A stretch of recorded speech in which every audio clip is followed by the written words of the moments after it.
Might also help if I'm talking, wouldn't it? Okay. Welcome everybody. Hopefully everybody's having a good week.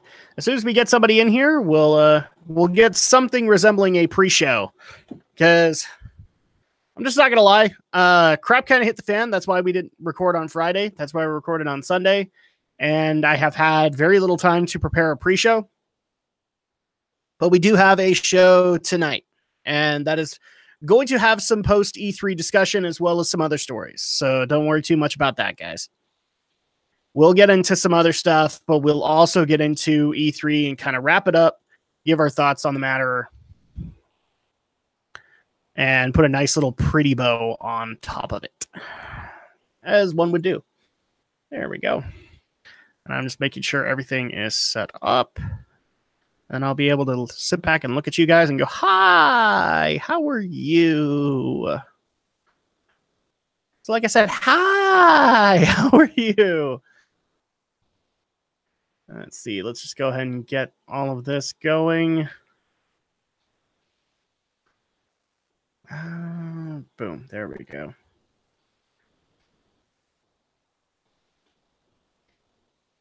Let's go ahead and just give you guys the invite link too for our Discord, so you guys can join us there.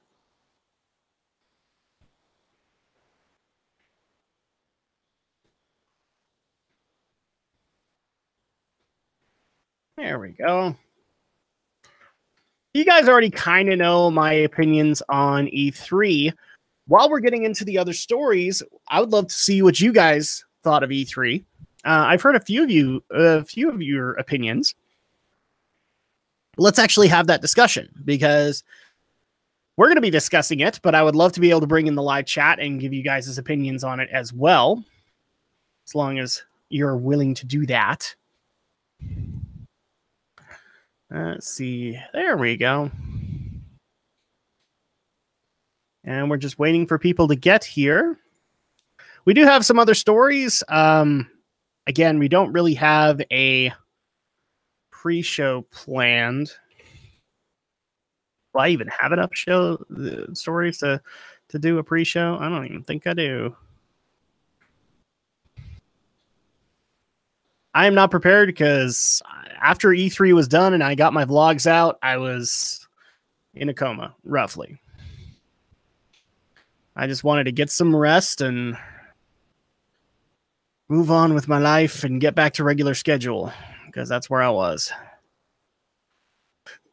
Oh, there we go. But yeah, hopefully you guys are doing okay. And also, happy Father's Day to all the fathers out there. I wouldn't know. I haven't actually celebrated today. I've been catching up on work. It's not been fun. Well, it's been fun, but not in that way. Usually on like Father's Day and my birthday, I'm sitting back and relaxing, doing what I want to do. Let's see. Yeah, I don't know. Maybe we could get into a few stories for a pre-show, but we need to get some people in here. And that's the issue. It really is. As soon as we get, it'll probably be Alex. I'm gonna set my predictions fairly high and say it was Alex, because it usually is. Here we go.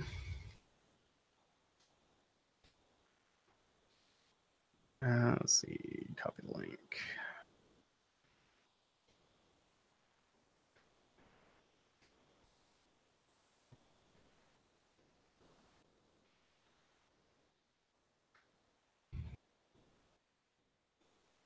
There we go.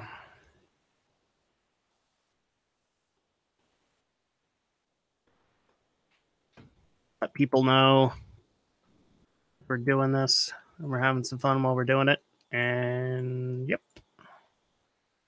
Yeah, we got a few stories that we can get into.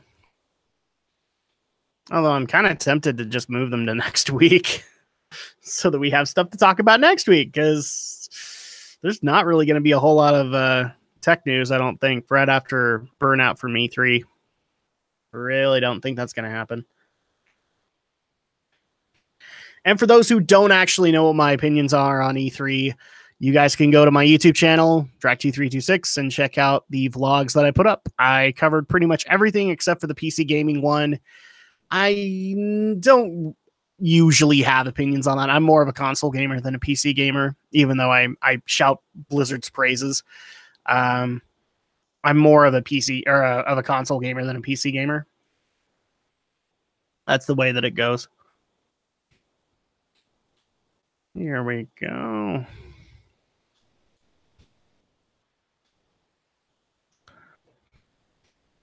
And of course, I gotta hope that I don't break my internet because I'm trying to upload something to Dropbox so I can upload it later to YouTube.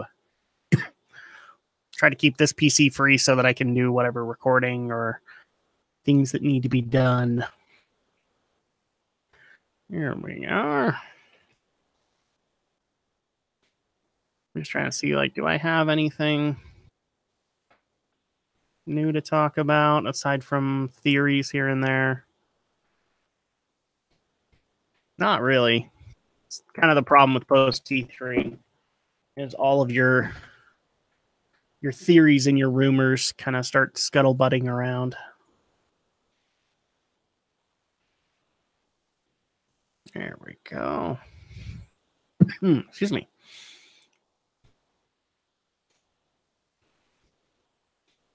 Okay.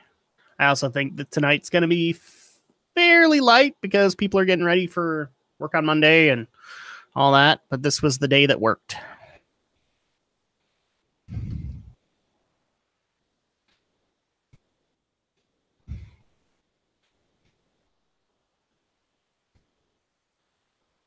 No Shadow Blazer. Where the heck?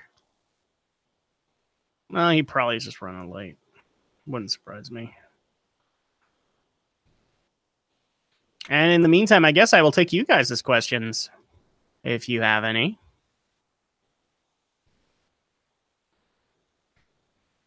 I don't have too many people watching right now, but that's okay. People will start showing up a little bit closer to 8 o'clock. That's usually what happens.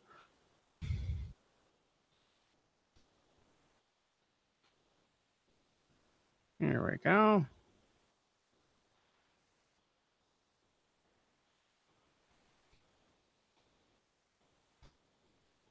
Ah, dang it. Now I'm starting to see that lag.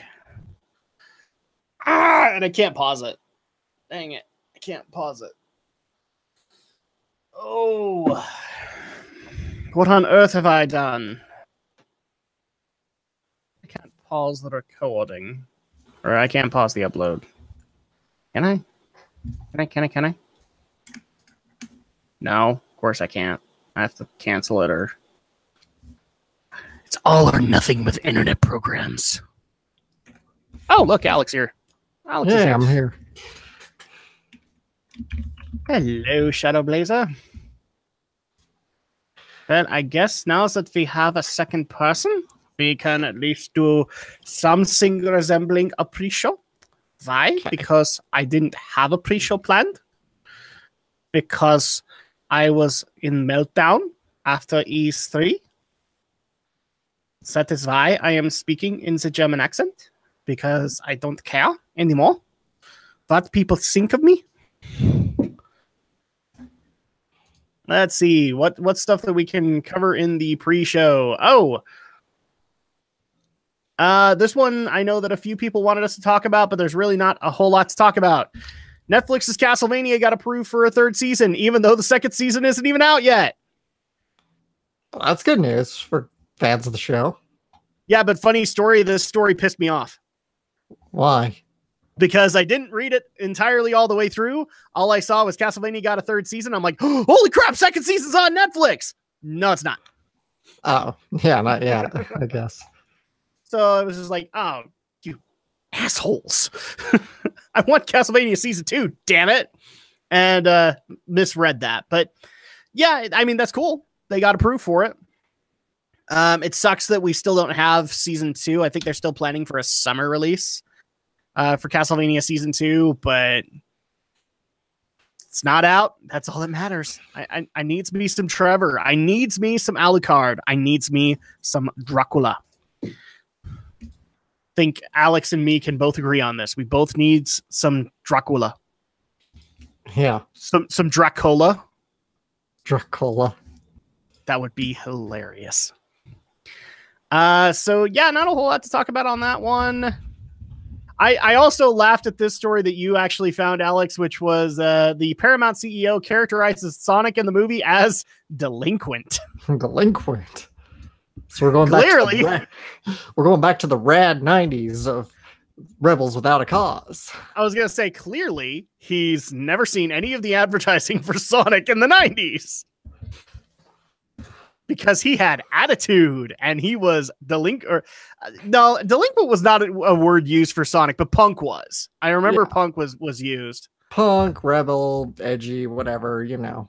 That was Sega's whole shtick as a company. They were not Nintendo. They were the cool kids living on the edge. So I just love the fact that sunglasses and caps backwards. I just love the fact that when you're going to describe Sonic's character, he's a juvenile delinquent on the adventures in a pretty straight rural environment with a local policeman. It was instantly engaging, and it was good enough where you could see where it was going. So it's going to be a buddy cop movie. Well, I guess that's a start. Oh. Hold on. Give me a second. I need an antacid. There's too much schlock in here. There's too much 90s cheese. So yeah, we have Paramount CEO characterizing Sonic in the movie as delinquent. Good for you. Way to join the rest of us. We appreciate that. We can't do that story because it's technically part of the E3 coverage.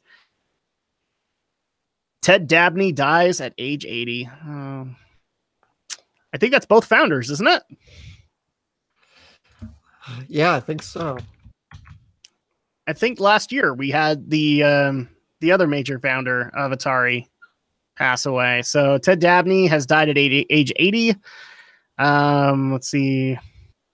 I believe it's natural causes. Yeah, he was diagnosed with esophageal cancer in late 2017. And according to his friends, decided against treatment after being told he had 8 months to live. Wow. Well, the only other founder of Atari listed is Nolan Bushnell, and he's still alive. Well, okay, so Bushnell's still around, so okay, then you have that at the very least. It's not so depressing. We have at least one Atari founder. Take care of yourself, Nolan Bushnell. Except, when cancer happens, because that's completely unpredictable. Anywho, let's see. We also have Stacy Snyder. Oh, okay. So this is something we've actually talked about a couple of times now, and something that I have a feeling Romney will chime in for.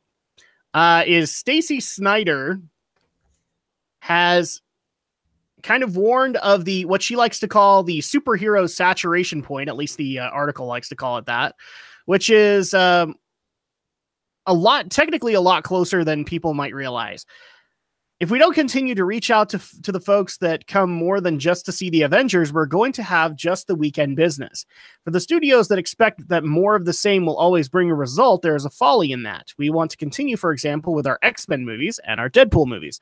But at the same time, we have a great success with movies like Murder on the Orient Express or The Greatest Showman, where we are very mindful of speaking to this global audience, but not doing it in a way that in the past has homogenized all of the product. Where things fall off the cliff is when that bright consumer says, I have seen this movie. So this is something that we've brought up a couple of times, is that there is going to be a breaking point for the superhero movie where things are just overly saturated and people want to break. In fact, if I remember correctly, correct me if I'm wrong, Alex, we actually brought up that after Avengers 4, in our Avengers Infinity War review, we basically said that it would be a good idea to take a 2 to 5 year break from superheroes. Did we not say that? I don't recall saying that. Maybe kind of urging them to kind of wind it down a little bit, but yeah, something to that effect is we said, you need to wind these things down because eventually superhero movies are going to get old very quickly. And around that time when we actually resolve the original Avengers plot and all that, that would be the perfect time to actually do that, is to take a break and, do other stuff for like 2 to 5 years.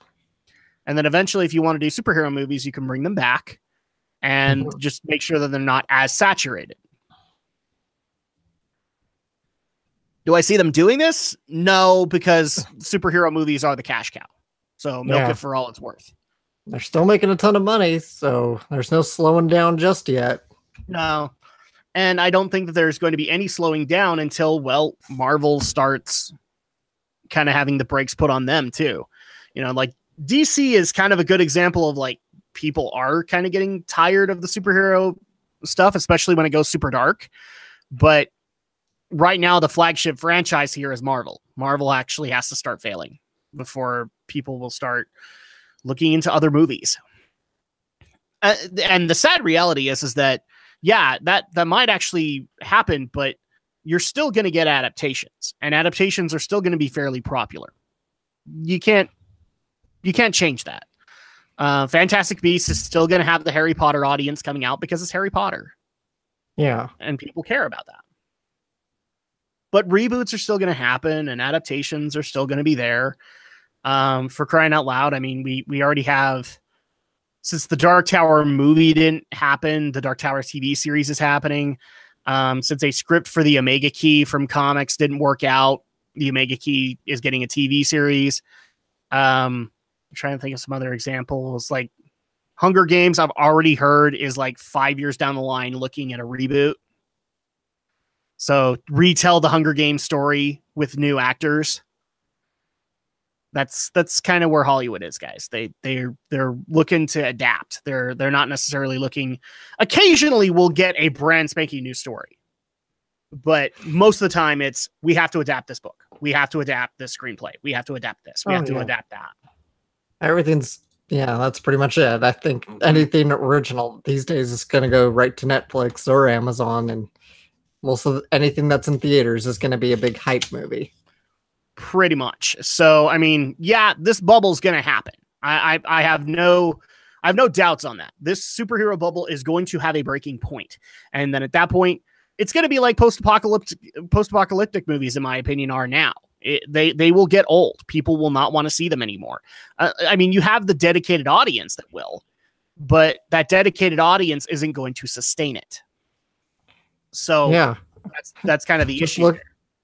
Look at all the attempts that spawned in the wake of Hunger Games. You mentioned post-apocalyptic, and that made me think of like all the wannabe Hunger Game movies that spawned in the wake of Hunger Games. Like you had Divergent, which came out around that same time.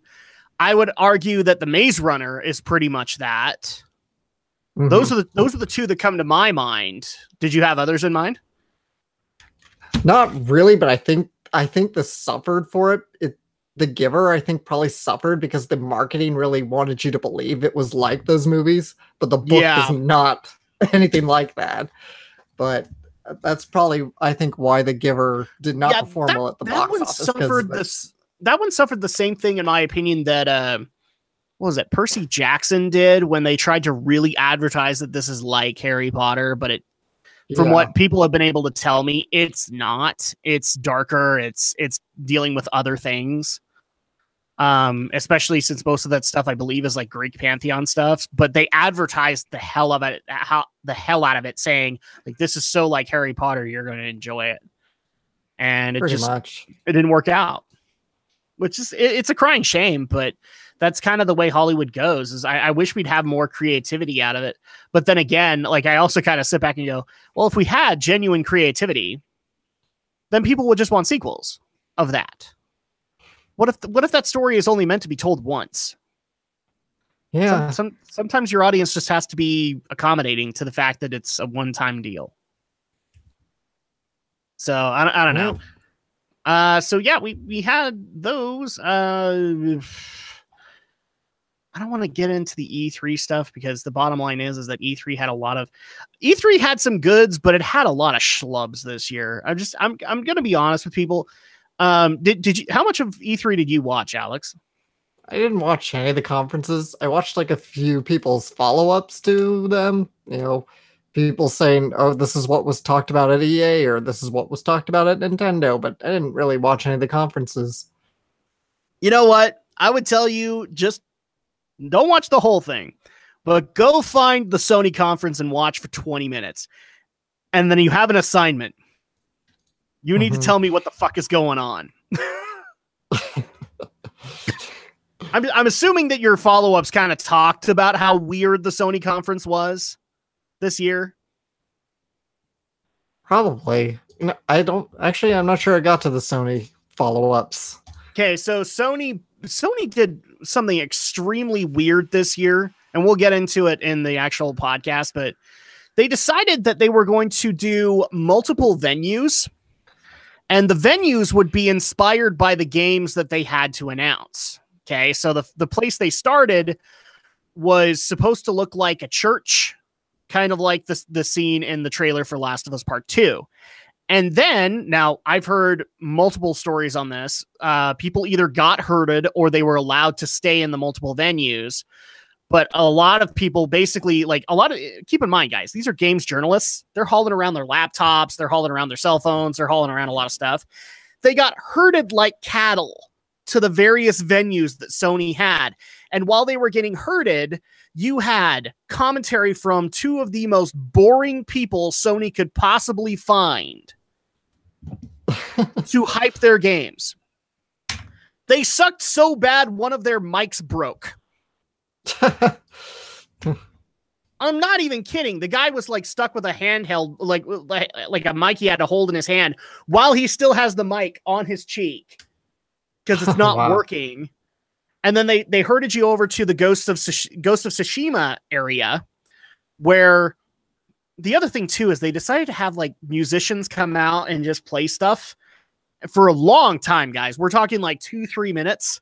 So they had a dude with a banjo for Last of Us, and then Ghost of Tsushima, they had a guy with a Japanese flute playing for like 2-3 minutes, and then they did the Ghost of Tsushima trailer. So they had a dude with a banjo. So I mean, at that point, it's like, I don't know why I just heard my voice in headphones, but okay. Yeah, that was weird. I don't know what happened, but okay. And finally, at the third one, they finally stopped all the herding. But by that point, you could like literally look into the crowd and you just saw dozens and dozens of angry games journalists that had been herded everywhere. Literally they've been herded to 3 separate areas, and then you had the boring commentary in between. Just for the hell of it, I'm almost tempted to show you the commentary and just see what you do with it. Because I'll guarantee like you would be 10 times more mad than I was when I was watching. That's just my opinion on the matter. You just for shits and giggles, you need to watch how bad that was. All right. Because that's the only way that can be enjoyed. Like if you know you're walking into a shit show, well, then you just enjoy the schlock. So, Romney, how you doing? Speaking of, not schlock, but great guys. And we picked the wrong time for Romney. His camera lags a little bit for me, guys. And so at that point, I go from him just kind of doing his usual look to him having a thing of sandwich in his mouth or something like that. I did not plan that well. Oh, and it looks like your mic's not working. Uh-oh. Could be also muted because he's eating. It probably. Just... Nope, still, I'm still not getting anything out of it. Uh-ohs.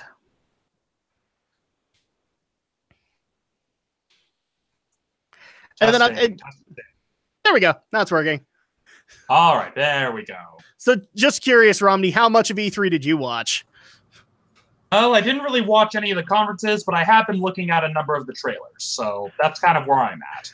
I'm going to give you the exact same advice I did to Alex. For shits and giggles, watch the first 30 minutes of the Sony conference. It was pretty bad. Brinton can attest to this. I think he watched it, didn't you? Yes, it was that bad. Like, I guess you can make the argument that Sony was due a bad conference. They were due one because they'd already had like a couple of really good ones. But man, This was bad. Most conferences were pretty bad. But Sony's, in my opinion, when you consider all the schlock, they kind of took the cake. Yeah. At least with Nintendo, it was just like, oh, well, we decided to focus on 2 games, and we only had like 45 minutes. No, Sony went on for, I think, what was it, Brenton? 90 minutes? Yeah. 90 minutes, and they cycled through 3 venues. No, they cycled through 1. Was it all one venue? Yeah, they started off in the So they literally herded people so that they could then change that venue 3 times? No, so they started off in that room that the church. The church, which is supposed to be the opening scene for the Last of Us Part 2 trailer they showed off. And then they ushered everybody into the auditorium where the press conference was to be held for the rest of the conference. So they only moved them once. Okay, so the Ghost of Tsushima one was the same one. Okay, because like I still have got like conflicting testimonies here. Some people were allowed to stay in their venues, but most of the games journalists had to be herded to the various places. And so if you see a lot of the shots, and maybe Brenton has seen them too, you just look out into the audience and you have dozens, if not hundreds, of pissed off gaming journalists, some of which have cameras next to them. So they had to haul cameras. They had to haul laptops. Obviously we weren't physically there, and the most that we can get from it is just watching from home facial expressions and etc. But I feel like they should have been warned ahead of time. Hey, actually, no, I can imagine them not saying anything because I'm pretty sure they wanted to make that first venue like very, very, very special for what they were trying to accomplish. Yeah. Which, being at home and watching it from home, it was cool. It's like, oh, wow, this is so awesome. And what a creative idea. And then all of a sudden it's like, oh, and now we're going to the Overwatch League-esque sports casting for the next 15 to 20 minutes while they have to move into a venue. What's funny is I've also heard the concept for a lot of what they were going to do. They were they stopped the venue moving at Ghost, but I heard that they were supposed to readjust that thing 3 additional times after that. I was getting that vibe because after they did that for The Last of Us, and then they kind of hinted at it with Ghost of Tsushima. I was like, I wonder if they're going to do it for the other 2 big titles that they wanted to focus on this year, and then they just ended up not doing that. And I was like, well, I guess that was a good idea, but you totally didn't get that vibe. From what I could tell, they got complaints, and it was kind of clear after you saw some of their commentary that a lot of games journalists and a lot of people that were there, including apparently celebrities, were not satisfied with how that experience was going. And so at that point, they decided after, because I think they did one more kind of stadium change, or at least a front area change for the rest of the conference, but they still tried to do the whole Last of Us and then Ghost of Tsushima. And the way that I understood it was the arena was supposed to change for Resident Evil 2 Remake, for Spider-Man at the end, and then what was the third one? It was Death Stranding. Death Stranding was supposed to have another change. Oh yeah, you would not have kept people for those. I honestly think a couple of those journalists would have left. Nope, screw this. We're done with your lame commentary. We're done with these games. We want more. And again, I would have not blamed them. Again, guys, it's not like Sony wasn't due. They'd already had a couple of really good conferences, and I'm not saying Sony has delivered gold every single time, okay? I can't remember what year it was. They had 2 straight bad years in a row where one was just 3D, 3D, 3D, 3D, and then the other one was, oh, look at our Wiimote. Waggle, waggle, waggle. Okay? That happened. I'm not saying that you're wrong. I'm just saying after the last couple of years being really awesome, they were probably due for a bad. They were horribly due. So, hey, kudos to Microsoft. Microsoft actually did fairly well. I'm going to give them credit. Of the big three, they had the best conference. Yeah, actually, one cool thing, my half-brother was actually on the stage at that conference. Was he really? Yeah, he was the one helping to demonstrate the adaptive controller. Oh, wow, that's cool. At this Nice. This current Xbox convention? Yeah, like during the Microsoft press conference at E3, he was there. Adaptive controller. Where was that? Like, I know it was specifically on the stage where he was, because if you type in my Xbox adaptive controller, you'll see his face come up in the image results. Okay. Yeah, because I'm just trying to remember if the Xbox conference actually did anything with the adaptive controller. Probably not live, but I do know that they hosted a bunch of other things in the Xbox auditorium. So I would definitely like to look at that. Yeah, it was like the weirdest thing, because I keep forgetting that, yeah, like literally one of the first images, like it literally, like I'm using DuckDuckGo, but literally on the second row, it was literally the second image on the second row, and there he is on it. There's his face. Nice.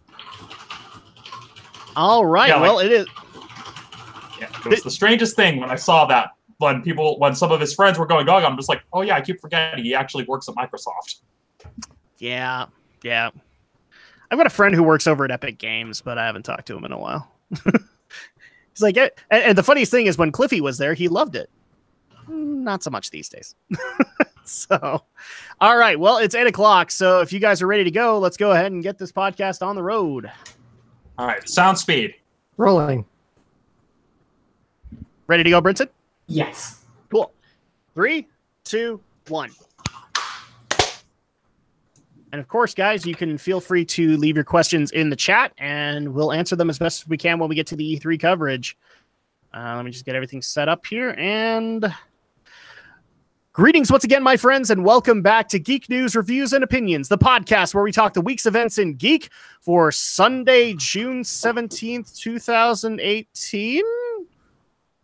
Yeah, we're running a tad late this week. I'm your host, Adam Mickelson, a.k.a. Drac. I hope everybody's had an awesome week, especially when E3 has just barely kind of wrapped up. A lot of the demos are out there. A lot of the additional announcements are done. And hopefully, after the end of this, Drac gets to go and have a 12-hour-long coma. That would be amazing if I could actually get that out. But of course, I'm not alone on this podcast. I'm being joined by my usual panel of fellow geeks, fellow YouTubers, fellow awesome guys, in general. And if you guys aren't following their content on YouTube, you should be, damn it. And we're going to go ahead and start things off with Stephen Romney of Studio Ghost Utah, of From the Shelf, Rhapsody in Cinema, Martial March. Crap, I can't remember the horror one now. Monster Clash. Monster Clash, thank you. Stephen Romney, how you doing? Doing pretty good. I mean, the week was so-so, mixed between stressful stuff and not stressful stuff.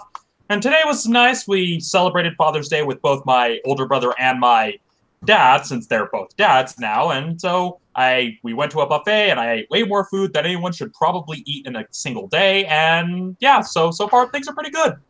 It's all right, man. It's all right. We all have cheat days occasionally. It just works out.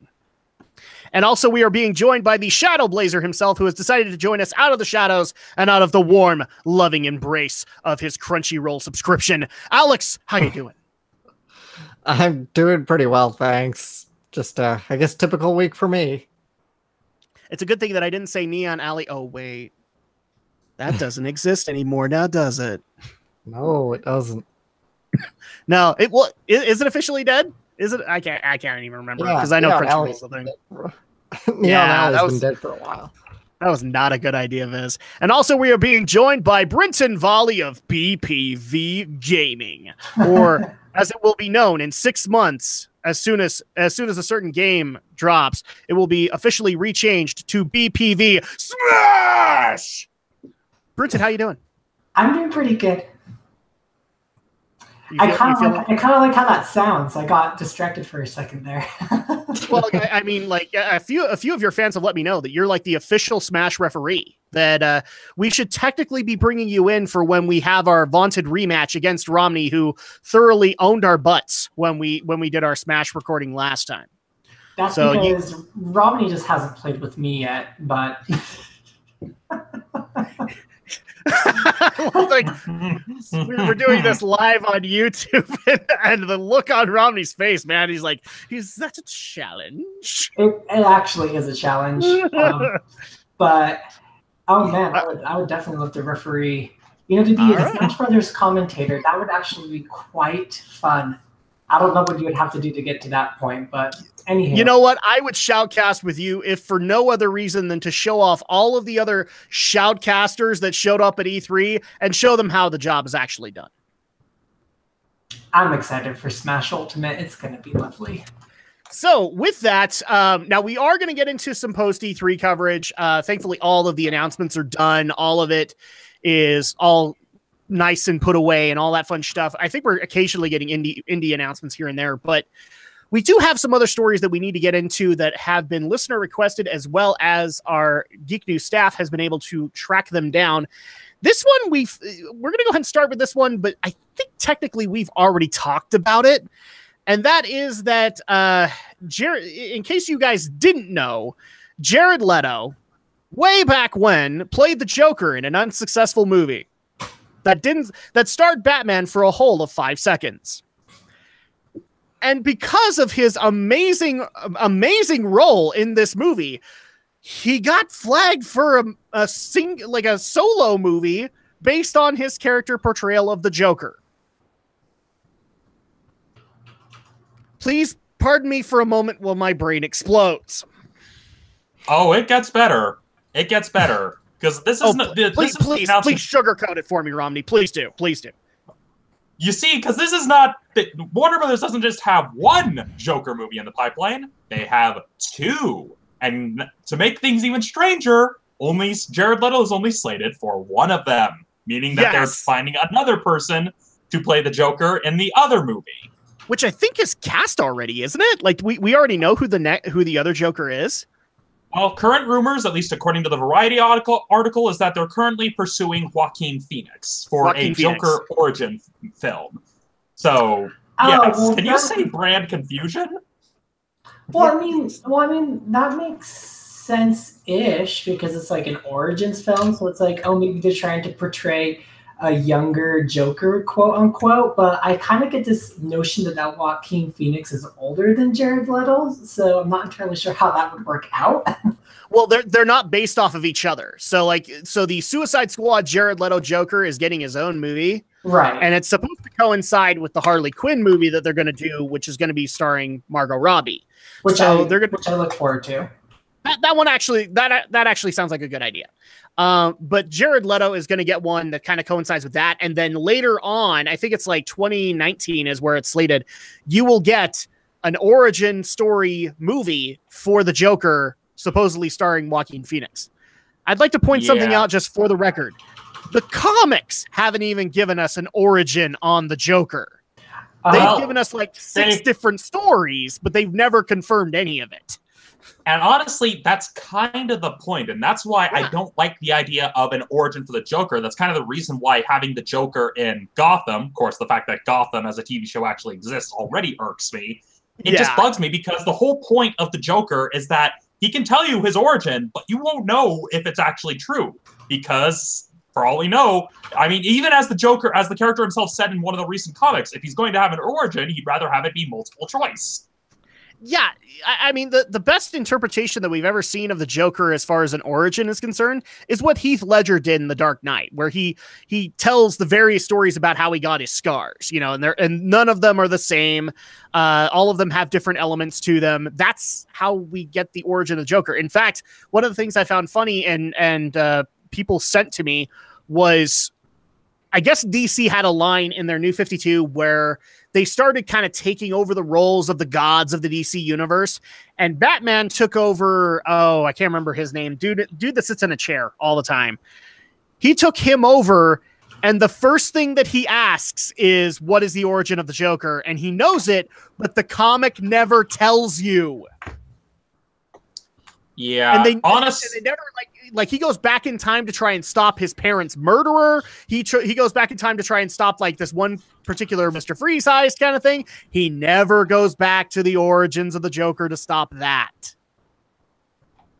Yeah, honestly, DC, they are in a panic here. It's clear that they have no idea what they're doing with their properties, and they're basically, they're not just like throwing up random spaghetti. They're basically boiling the pot and throwing the whole pot and hoping that at least one noodle will stick at this point.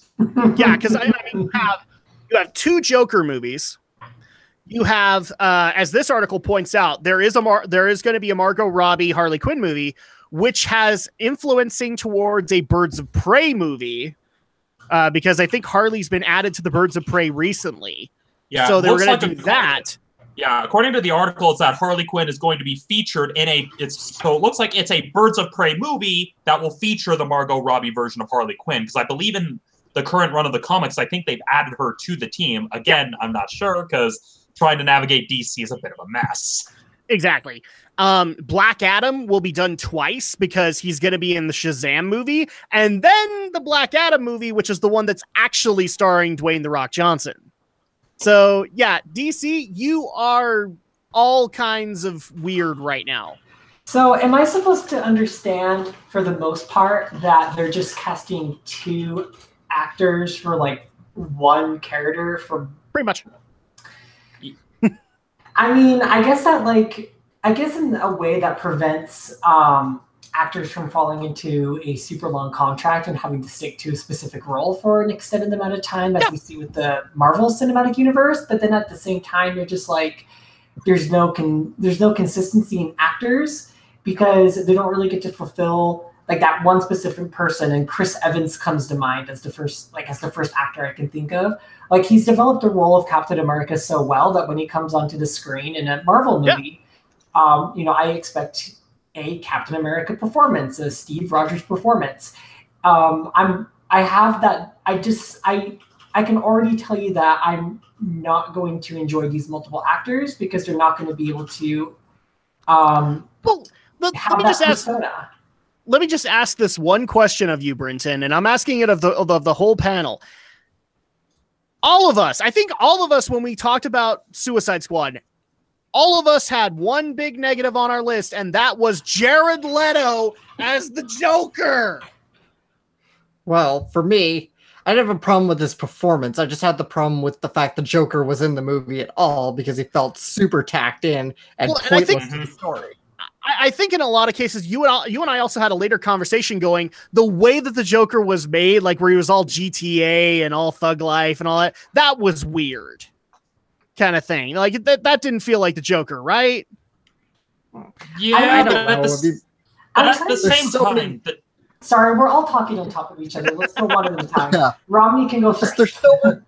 Oh, Romney, go ahead. Yeah. Go ahead. No, Alex, you were the one starting, so Alex, you go first. Okay. I mean, yeah, I don't know, how Joker Jared Leto's is, but there's already like 10 million interpretations of Joker out there.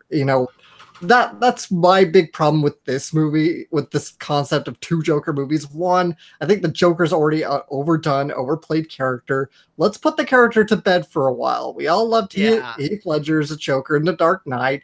That was just 10 years ago, I know, but come on. There's plenty of other rogues in Batman's Rogues Gallery to explore. And frankly, I don't even want a standalone movie with them. I don't care. And you don't have to go to the exact same villains either. Like, a lot of the same villains kind of get used in the same movies. But Romney, go ahead. All right. And to kind of add to Alex's point, like he mentioned, there have been many different interpretations, and the Joker as a character always changes to kind of reflect what society is scared of at the time, as well as being changed to reflect what horror movies are in place, because that's the nature of the character. So having a kind of gangster-esque Joker can work if done properly, if done in the right way. And I think the only way having these multiple actors playing the same character movies work is if they decided to do it as different imprints. So kind of like how DC Comics has like their mainstay comics, and then they have like the various imprints, like their Elseworlds tales. If they decided to have like, okay, well, here's our main DC cinematic universe, and then here are these offshoots that are basically a separate imprint. I know Marvel tried to do it the same thing where they had Marvel Studios, and then they had Marvel Knights, which was meant to be for the darker characters that couldn't really work in a family-friendly environment. If DC wanted to go that route where they just treated these offshoot movies as Elseworlds tales, where they're just like, okay, hey, this is not connected, this is literally just an Elseworlds tale, then maybe it could work. Maybe. But they haven't built that kind of trust in the audience to take that kind of risk. They really haven't. Brinton, your thoughts? I was going to say, if I recall what I said about Jared Leto's performance of the Joker, is that I felt that I don't think he would make a bad Joker. I just don't feel like he got enough screen time in Suicide Squad for me to fully criticize whether or not he was bad or portrayed the role of the Joker poorly. And based on, if again, recalling what even Jared Leto said around the time, he was just like, I got pulled in to do so much film work, and then they literally didn't even have me in the movie. So I just got paid all this money for nothing. Like I got to play dress up and I got paid to play dress up. I wish I pretty could. much. Like, and here's the thing, I have a feeling like he was given a bigger role, and then they did the reveal of what he looked like, and it didn't receive very well. Because I remember those original photos. We even covered them on the podcast. Those original photos were not received well in the slightest. Like, you had hardcore DC fanboys who were pissed at it because it looked like a weird Thug Life version. The one critique I loved about it was it was a weird Thug Life version of Cesar Romero's Joker from the 1970s kind of thing. Like, it made absolutely no sense. And so I have a feeling like as soon as they saw that bad reception, they're like, oh crap, we've already filmed all this footage with Jared Leto. Well, we'll just go ahead and shred it because nobody likes it, and come up with a villain on the fly. Well, it wasn't even just that. The other issue was that was when the early trailers started coming out, and how basically it was a lot more comedic, giving people the impression of, oh, this is going to be a more comedic film, and which they basically went, well, crap. We gave people the completely wrong impression of what type of film this is going to be. We need to fix this. David Ayer, you're fired. Let's bring in the people who edited the trailer to cobble together a quick re-edit. And so that's what they did. And it shows. Yeah, pretty much. And so at that point, like I said, I think we covered this at one point or another, but yep, there's a Jared Leto Joker movie that's going to be happening, and then a darker one, probably starring Joaquin Phoenix later on. I don't know about you guys. I'll probably check out the Joaquin Phoenix one, but I'm not interested in the Jared Leto one. Honestly, I'm a bit open to the Jared Leto one. I think it's not going to be the actor that makes or break it for me. What's going to make or break it for me will be the writer and director. Who is going to actually... Because there are some good directors. Honestly, David Ayer hasn't made that good of an impression on me. Now, granted, I've only seen Suicide Squad and Fury of his film work, so maybe not the greatest gauge. But I think that's going to be the more deciding factor, because some actors can go into character and be like brilliant on the spot. Others, they need that director to pull that out of them, to push them to their limits. And I think with Jared Leto, I mean, and again, we haven't seen the footage that was cut, but I think that's the key thing here, is we need to bring a director who can basically bring the good performance out and knows how to use the skills that Jared Leto has effectively, because that's going to be what'll make or break it, is if they get a director who knows what the hell they're doing. I agree with that. Yeah, I completely agree with you as well, Romney. Because I'm not saying that Jared Leto's a bad actor. I mean, I've seen a couple of things that he's done, but yeah, I kind of agree with you on that aspect. If he had a better director, if they had a more solid direction with where they were going, then yeah, I'd be behind it probably. So, Alex, final thoughts on this one? You get the final one on the Jared Leto Joker movie. Just as I said, I'm not interested in either because I'm just tired of Joker as a character. I just think he's been overplayed now. So what you're saying is the next Batman movie needs to include an actual proper interpretation of Mr. Freeze. Yes, I'd like to see Mr. Freeze done without the hammy Arnold Schwarzenegger. You know, I echo that sentiment. I mean, if we get something similar to what we got in the animated series, we probably get a pretty cool villain. But see, here's the thing. I'm glad that you did that, because that's kind of my issue. Is occasionally that Mr. Freeze would throw out an ice pun. I want the ice puns, but I want it to be a little bit more fewer and far between, and for them to make bloody sense. So, honestly, calling it your dream casting choice, either Patrick Stewart or James McAvoy as Mr. Freeze. I am totally towards either one of those, although somebody actually brought up the idea of Tom Hardy as Mr. Freeze. I'm not against that either. Yeah, but we already had him as Bane. I mean, it would be a bit weird having him play another Batman villain. Yeah, I don't know. Like him actually in the Freeze outfit might be interesting. All right, so moving on into the next story that we have. Now, okay, I had to lump these all together because I got this stuff from you guys. I got it from listeners. And frankly, okay, so some of this is rumor, some of this is confirmed, and I just decided to lump them all together because they all just decided, I guess, to either step down or retire or something like that all at the same time, according to rumor. So I'm just going to go ahead and mention, and we'll go through them via a list. And I actually set up the list as by people who have actually sent in more stuff. Starting with Kathleen Kennedy. Or as a lot of people are starting to point out to me, Kathleen, I fucked up Star Wars Kennedy. Okay, that's opinion, but yeah, there are official rumors that are going out that Kathleen Kennedy is looking to step down as what is her official title? President of Lucasfilm, and the reasons, depending on where you read the article, are various. Whether it be the quote the failure of The Last Jedi, the quote failure of Solo, the quote failure of The Force Awakens, which is really unlikely considering that The Force Awakens was way back when. And at that point, if it was a failure, you'd think she would have stepped down by then.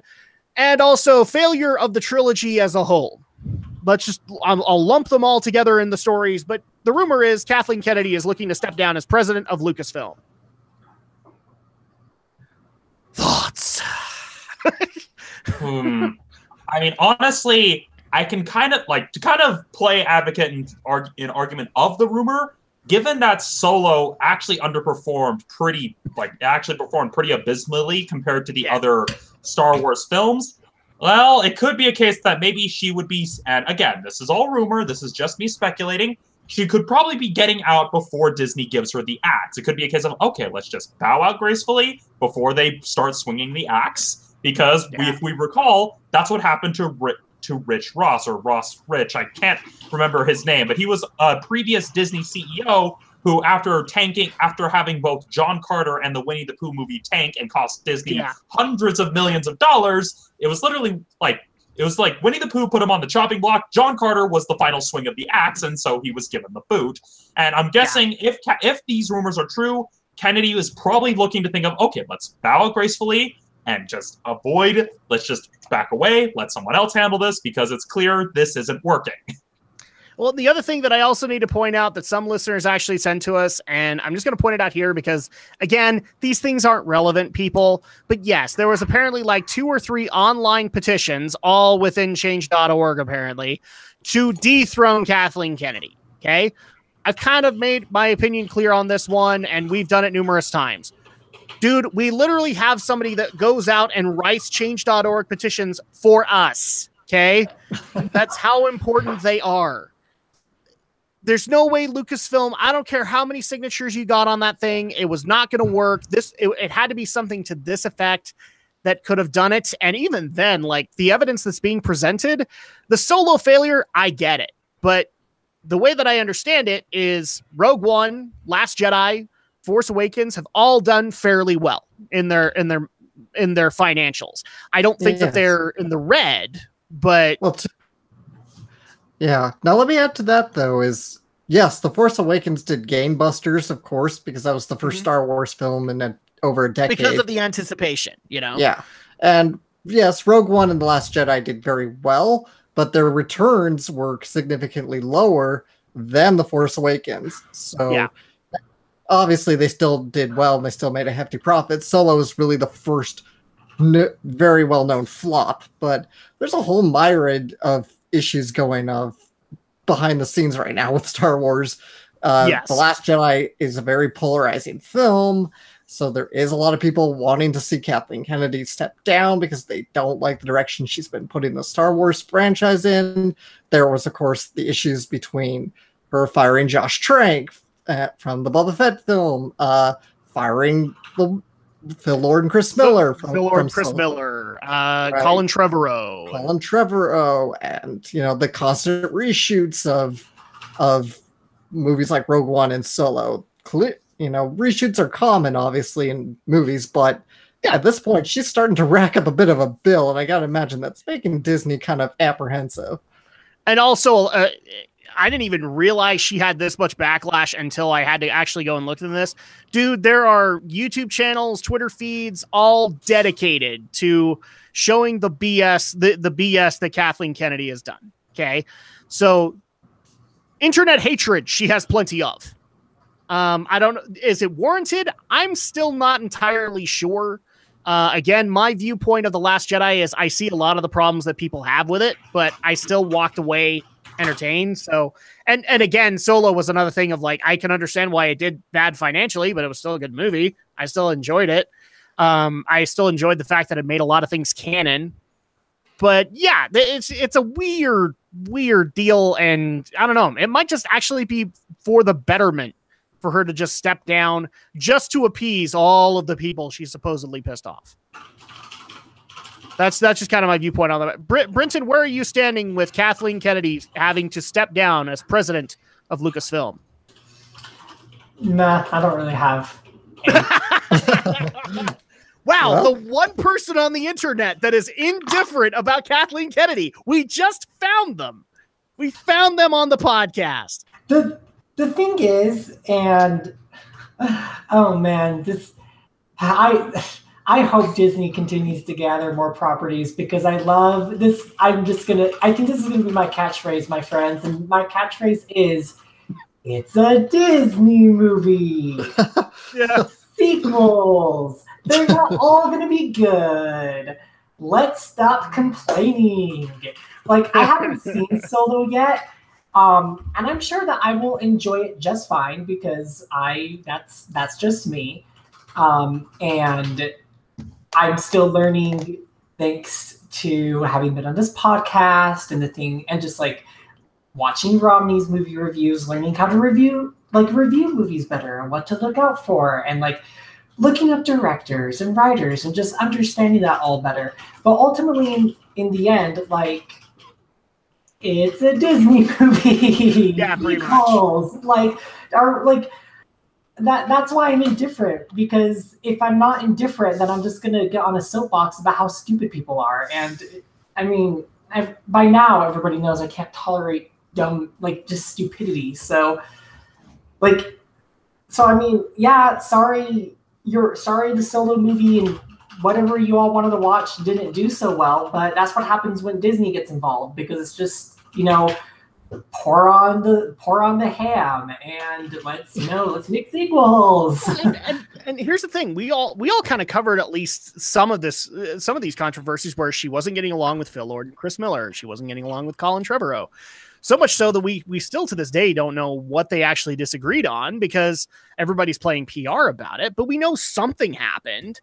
And we know that Rian Johnson somehow did something right and got along with Kathleen Kennedy. So, a lot of the stuff is just kind of up in the air. But considering all of the controversy surrounding Kathleen, it might just be for the betterment, because I can honestly see a lot of people like starting up movements of just saying, and which probably won't work, but let's not go see episode 9 because we want to show Disney that we don't like the direction they're going. But it'll be like EA, and you'll still go, and you'll still buy the game, and you'll still do all that stuff because it's freaking Star Wars. Yeah, I'm kind of in the opposite camp, though, where I think this is something Disney needs to understand, is it's a case they need to pick and choose what stories people actually want. Because as someone, I still haven't seen Solo, and honestly, I have no real interest in seeing it, because it's just not a story that I was interested in regards to the Star Wars universe. Han's story is done. We don't need to go back and fill in any gaps because, well, the character has run its course, and The Force Awakens was a nice send-off. I mean, yeah, it was tragic, but it's a case of, okay, yeah, that story is done. Why are we visiting the past of a character whose story has run its course? What's the point? And so it's a case they just need to stop trying to take all the famous characters and maybe just try, like, Rogue One is a good example of, okay, instead of taking characters, let's take events. Okay, how did they get the Death Star plans? That's a movie. And then they could even take them, okay, well, how did they get the Imperial Code that they used to sneak in Return of the Jedi? That could be a movie. They need to stop taking characters and start taking events. And I think we just lost Adam. We just lost our host. Oh, dear. Oh, crap. Well, I really like, oh, there he is. I really like what you're saying, Rami, because... Okay, yeah, am I back? All right. Yeah, you're back. Wow, that was weird. Okay, sorry, Brenton. No, that was super weird. No, I was just about to say I really like what Rami was saying, focusing more on events and not so much main characters. And again, I don't want to really elaborate too much just because I haven't seen Solo yet.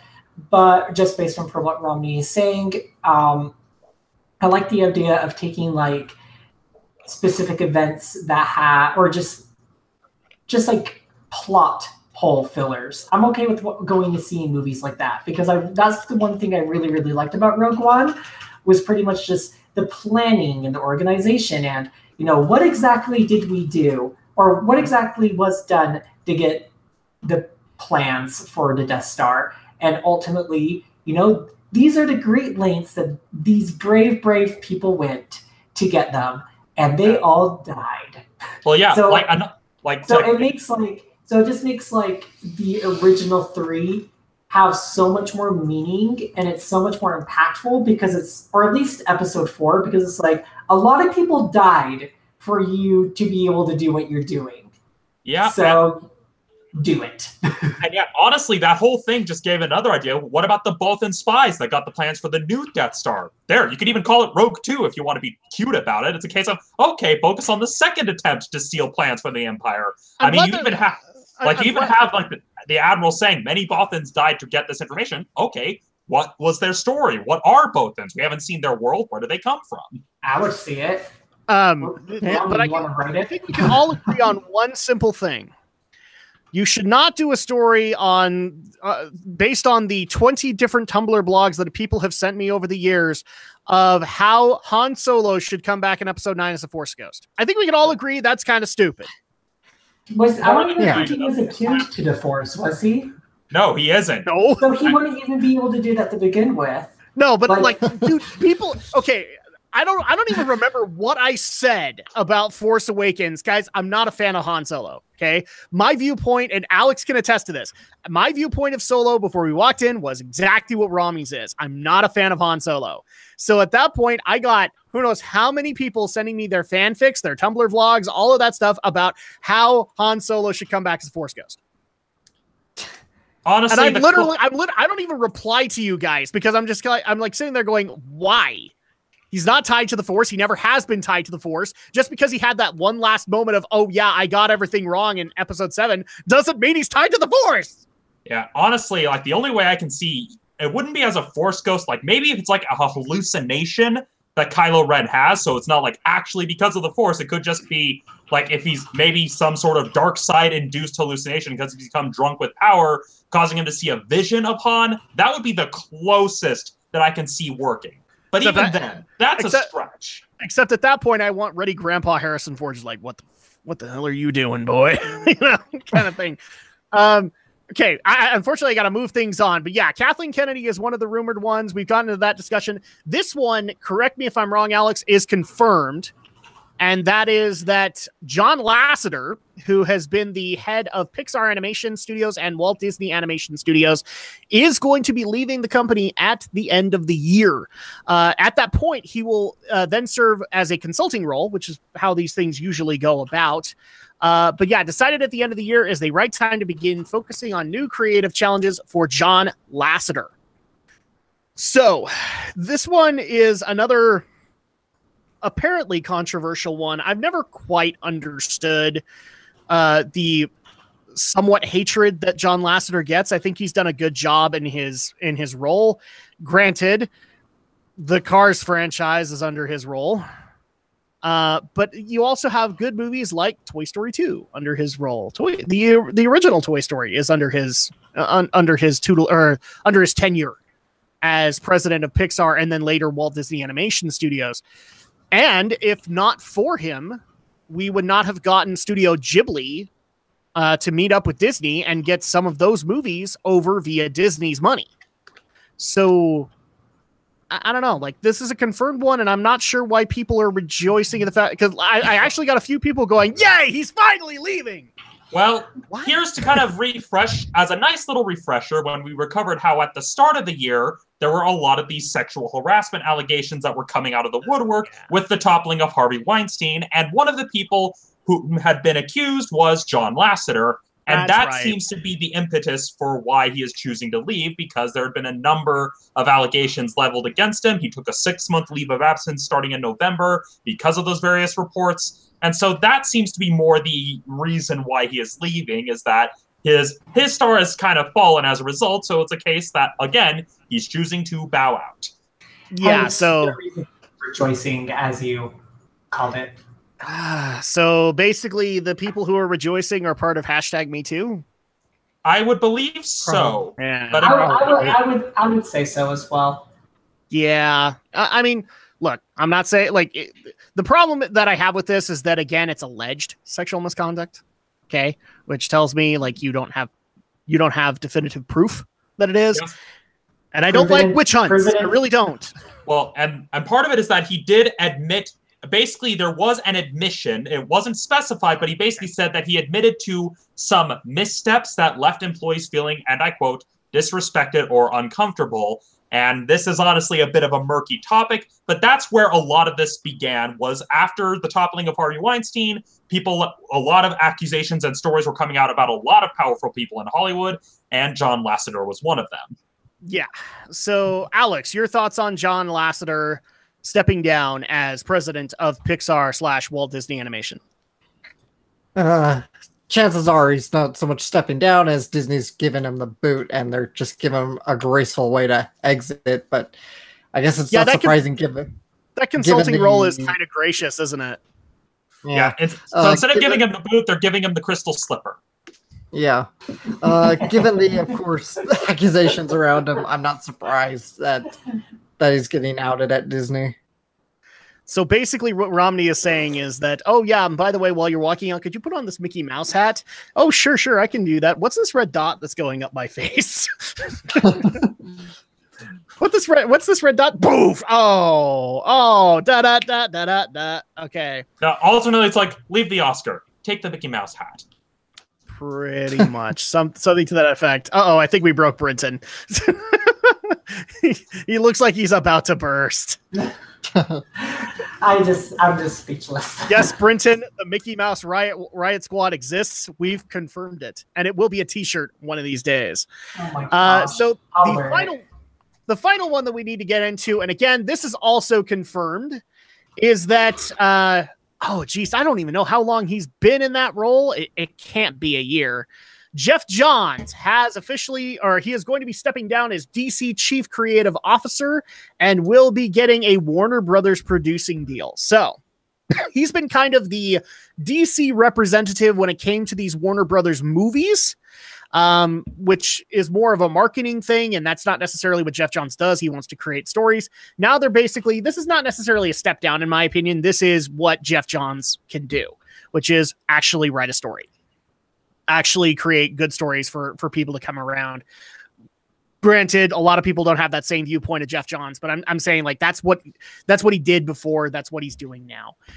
So he's going to be stepping down as the DC rep, or the DC Chief Creative Officer, and he is instead going to be a producer for for Mad Ghost Productions, and I believe he has another one out with a different company as well.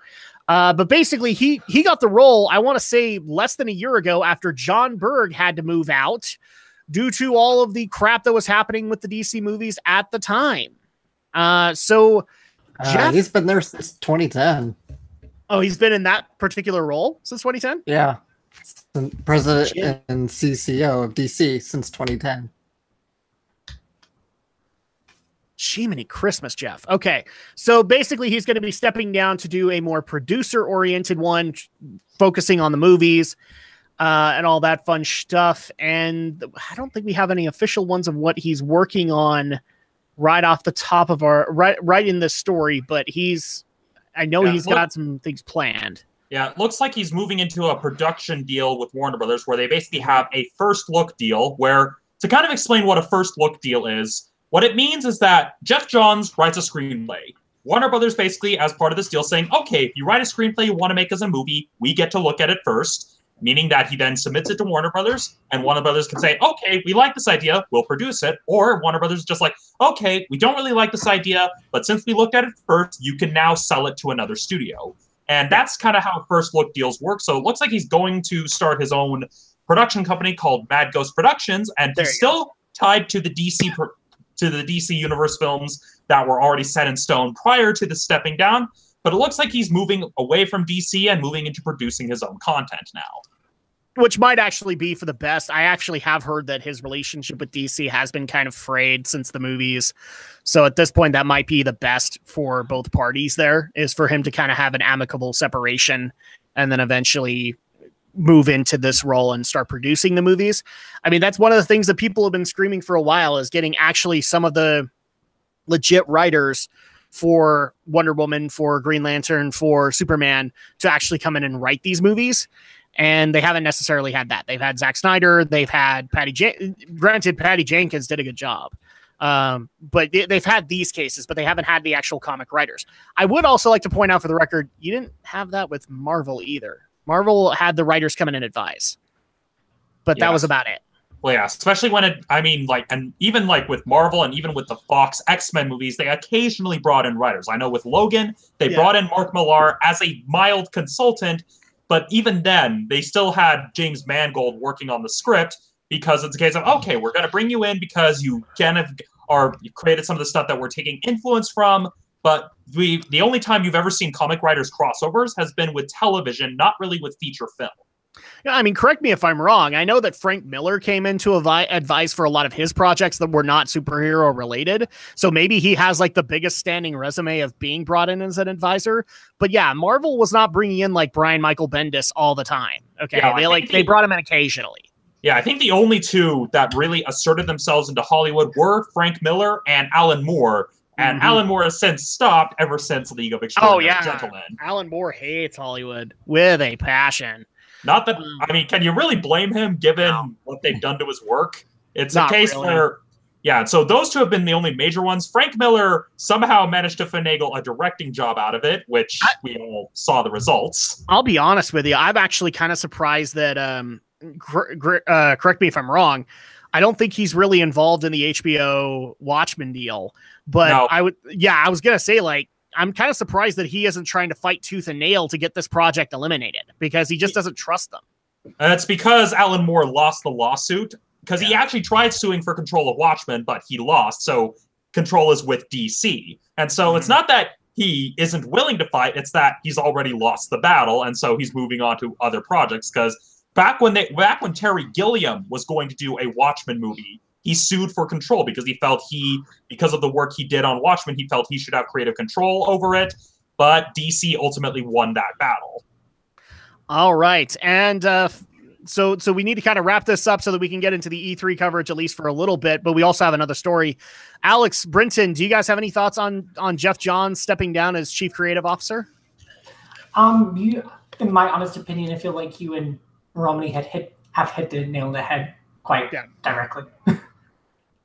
Yeah, it's not that there isn't more that we could actually hit on this one. It's just I'm running out of time here, people, because holy crap, we had Kathleen Kennedy, we had John Lasseter, now we have Geoff Johns, all of which are stepping down, except Kathleen Kennedy. We're not sure about her. But yeah, so final thoughts, Romney. Do you think this is a good idea or a bad idea for Geoff Johns' career? Honestly, given that DC is still kind of trying to find its way, it's probably for the best. It's kind of clear that he's maybe realized, okay, my time here is done. I had a good run with Green Lantern in the comics, and I still have these movies lined up. But it's, as we've seen with a lot of the recent shakeups DC has tried to implement, even in the comics, it's kind of a case of we're pretty much seeing a almost necessary changing of the guard here, because it's a case of, okay, clearly what we've been doing isn't working. It's time for some new blood to come in and see if they can take this ship in a better direction. Absolutely. Alex, you said you looked like you had a thought. I guess if my thought is a little surprised it takes so long. I mean, he has been with DC and trying to structure these films for quite a while, and they've not had the best of luck. So I don't know. We'll see where he goes from here, and who will sort of take up the mantle to kind of try and shape the DC movies. I actually wouldn't be surprised if that works. Like if Jeff gets brought in and he can make it actually work. I would also not be surprised if DC went to some of their previous writers and said, do you want to do this particular movie? I know that in an interview, Grant Morrison has said he'd be willing to do a Superman movie, things like that. So those could all possibly happen. I know Gale won't do it because Gale got burned by DC and Warner Brothers pretty hard, which is kind of sad because I would love to see what she would do with it. But moving on into our last story before post E3 coverage, Netflix has started to implement new anti-harassment training and policies in the wake of the Me Too movement, in particular towards the controversy, if people remember a few months ago, regarding House of Cards. So we're not going to go into all of the horrible details on that one, but suffice to say, one of the biggest hits of the Me Too movement was probably House of Cards, and in particular, Kevin Spacey. So at that point, now they've decided to introduce new anti-harassment training and policies to help out with that. New rules have been imposed on their sets, including not looking at anybody for longer than 5 seconds. Crap, I just broke that rule. Never mind. No lingering. Right now. I'm already 10 seconds in. Brinton, I could just stare at you for longer than 5 seconds all day. No, that should be a Valentine's Day card with Kevin Spacey's face on it. I can stare at you for longer than 5 seconds. Actually, I need a t-shirt of that right now, please. Can somebody design that for us? Marta, you're on it. So no looking at anyone for longer than 5 seconds. No, quote, lingering hugs. No flirting. And no asking for a colleague's phone number. Unless it's the article doesn't clarify this, but I actually did get a clarification. You can ask for the phone number if it's known on the set that you're known for giving out your phone number. Okay, so like if that happens, you're completely fine on that. But they also sent in senior staff to go to a harassment meeting to learn about what is and isn't appropriate. That's where we got the whole looking at anyone for longer than 5 seconds kind of thing happening. What's funny is that in this particular story, it seems like nobody on the set of The Crown took it seriously. So much so that we actually had people actually counting to 5 and then diverting their eyes when they were working with each other just to try and get each other to laugh. What were some of the other things that they actually tried to do? Now, obviously, Netflix is proud of this, but their crews are actually starting to actively make fun of it. You know, like we're actually counting to 5. They're actually, the other story that I got was like, if you try to ask for somebody's phone number, you had to double check with 2 or 3 staff members that they actually are giving their phone number out kind of thing. So I know that Netflix wants them to take this seriously, but your cast really isn't. So yeah. And plus, another thing to keep in mind is that this is rumor. Since this isn't an official announcement from Netflix, this is just something that people are alleging, according to someone who is an on-set runner working on the new season of Black Mirror. And that's the key thing, is that this is not even Netflix openly announcing, oh, these are policies. This is what a on-set runner for the show is saying, oh, well, these are the policies that we are having to follow ever since all of this. Yeah, the most that we've actually been able to get as far as official announcements are from Netflix is that, yes, they have implemented new policies, and yes, they are working. For lack of a better term, yes, they are working. So at that point, that's pretty much all we've been able to confirm. But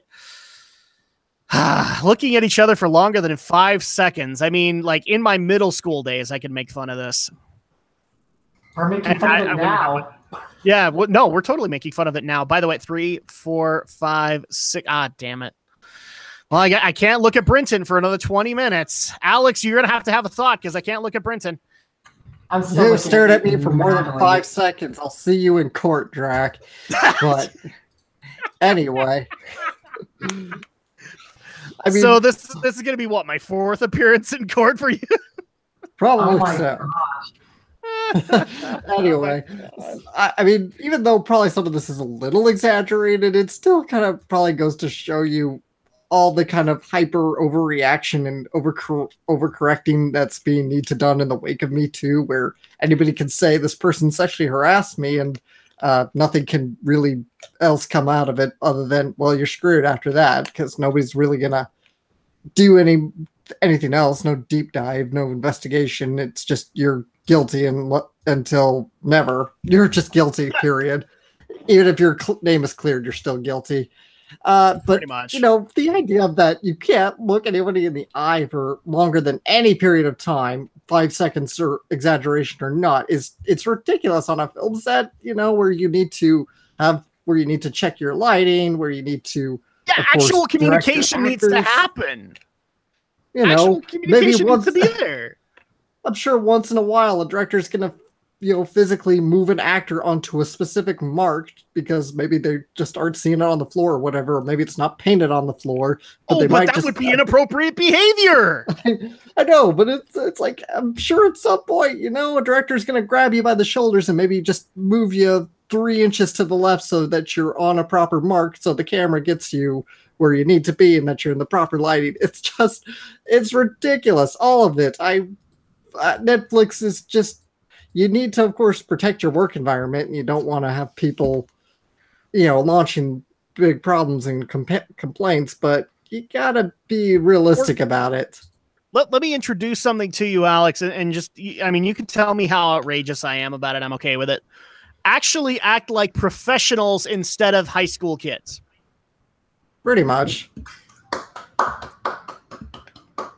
And now, because of that, at the end of the day, I must step down from the Geek News podcast because I cited inappropriate behavior, and Romney was the one that tattled on me. No, I'm kidding.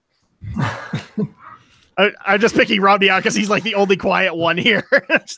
Just looking over some of the other aspects of this, and honestly, it's hard to say. For all we know, and it looks like from the article we're looking at, because this was posted on The Independent, who was reporting this story from The Sun, which is another British newspaper. And so looking at this, it's a case of, we don't know how draconian the policy is. It doesn't help that The Sun put a little infographic that made it look official, even though it isn't. Because again, it's still currently rumor. It's just from an on-set runner. Apparently it was taken from someone who basically they were shooting in London, and thus why The Sun reported on it. And so honestly, I can see why they would be overcorrecting like this. But it's very much one of those things where it's probably going to have to be on a case-by-case basis where, maybe they do have these rules in place, but it's probably going to be enforced within reason, since a lot of it looks like they're trying to put measures in place where people who are being harassed aren't afraid to speak up. That's the logical way to be able to look at that, is that's how they're going to implement it. But when I saw these stories, the first thing that came to my mind is, I don't know if you guys actually had this problem in school, but when I was in middle school, we had the whole sexual harassment new policies that were put into the school. And basically, and they were so vague enough to the point where it was basically, if you see something, say something. So much so that whenever the teacher told us to be quiet because we were mouthing off, we literally reported her for sexual harassment. I'm not kidding. We reported her for sexual harassment, got sent to the principal's office, and so did she. By the way, she got sent to the principal's office, and the principal looked at all of them and went, "You all are idiots. Get back to class right now." Okay? That's how stupid this is.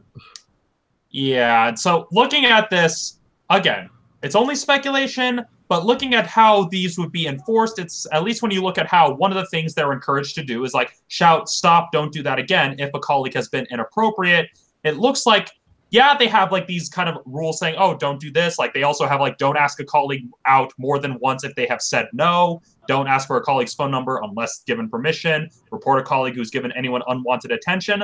A lot of these look less like hard and fast rules and more just hey, here's what we want you to do if stuff is starting to happen on set. That way they can catch it before it spirals into something larger, Kevin Spacey.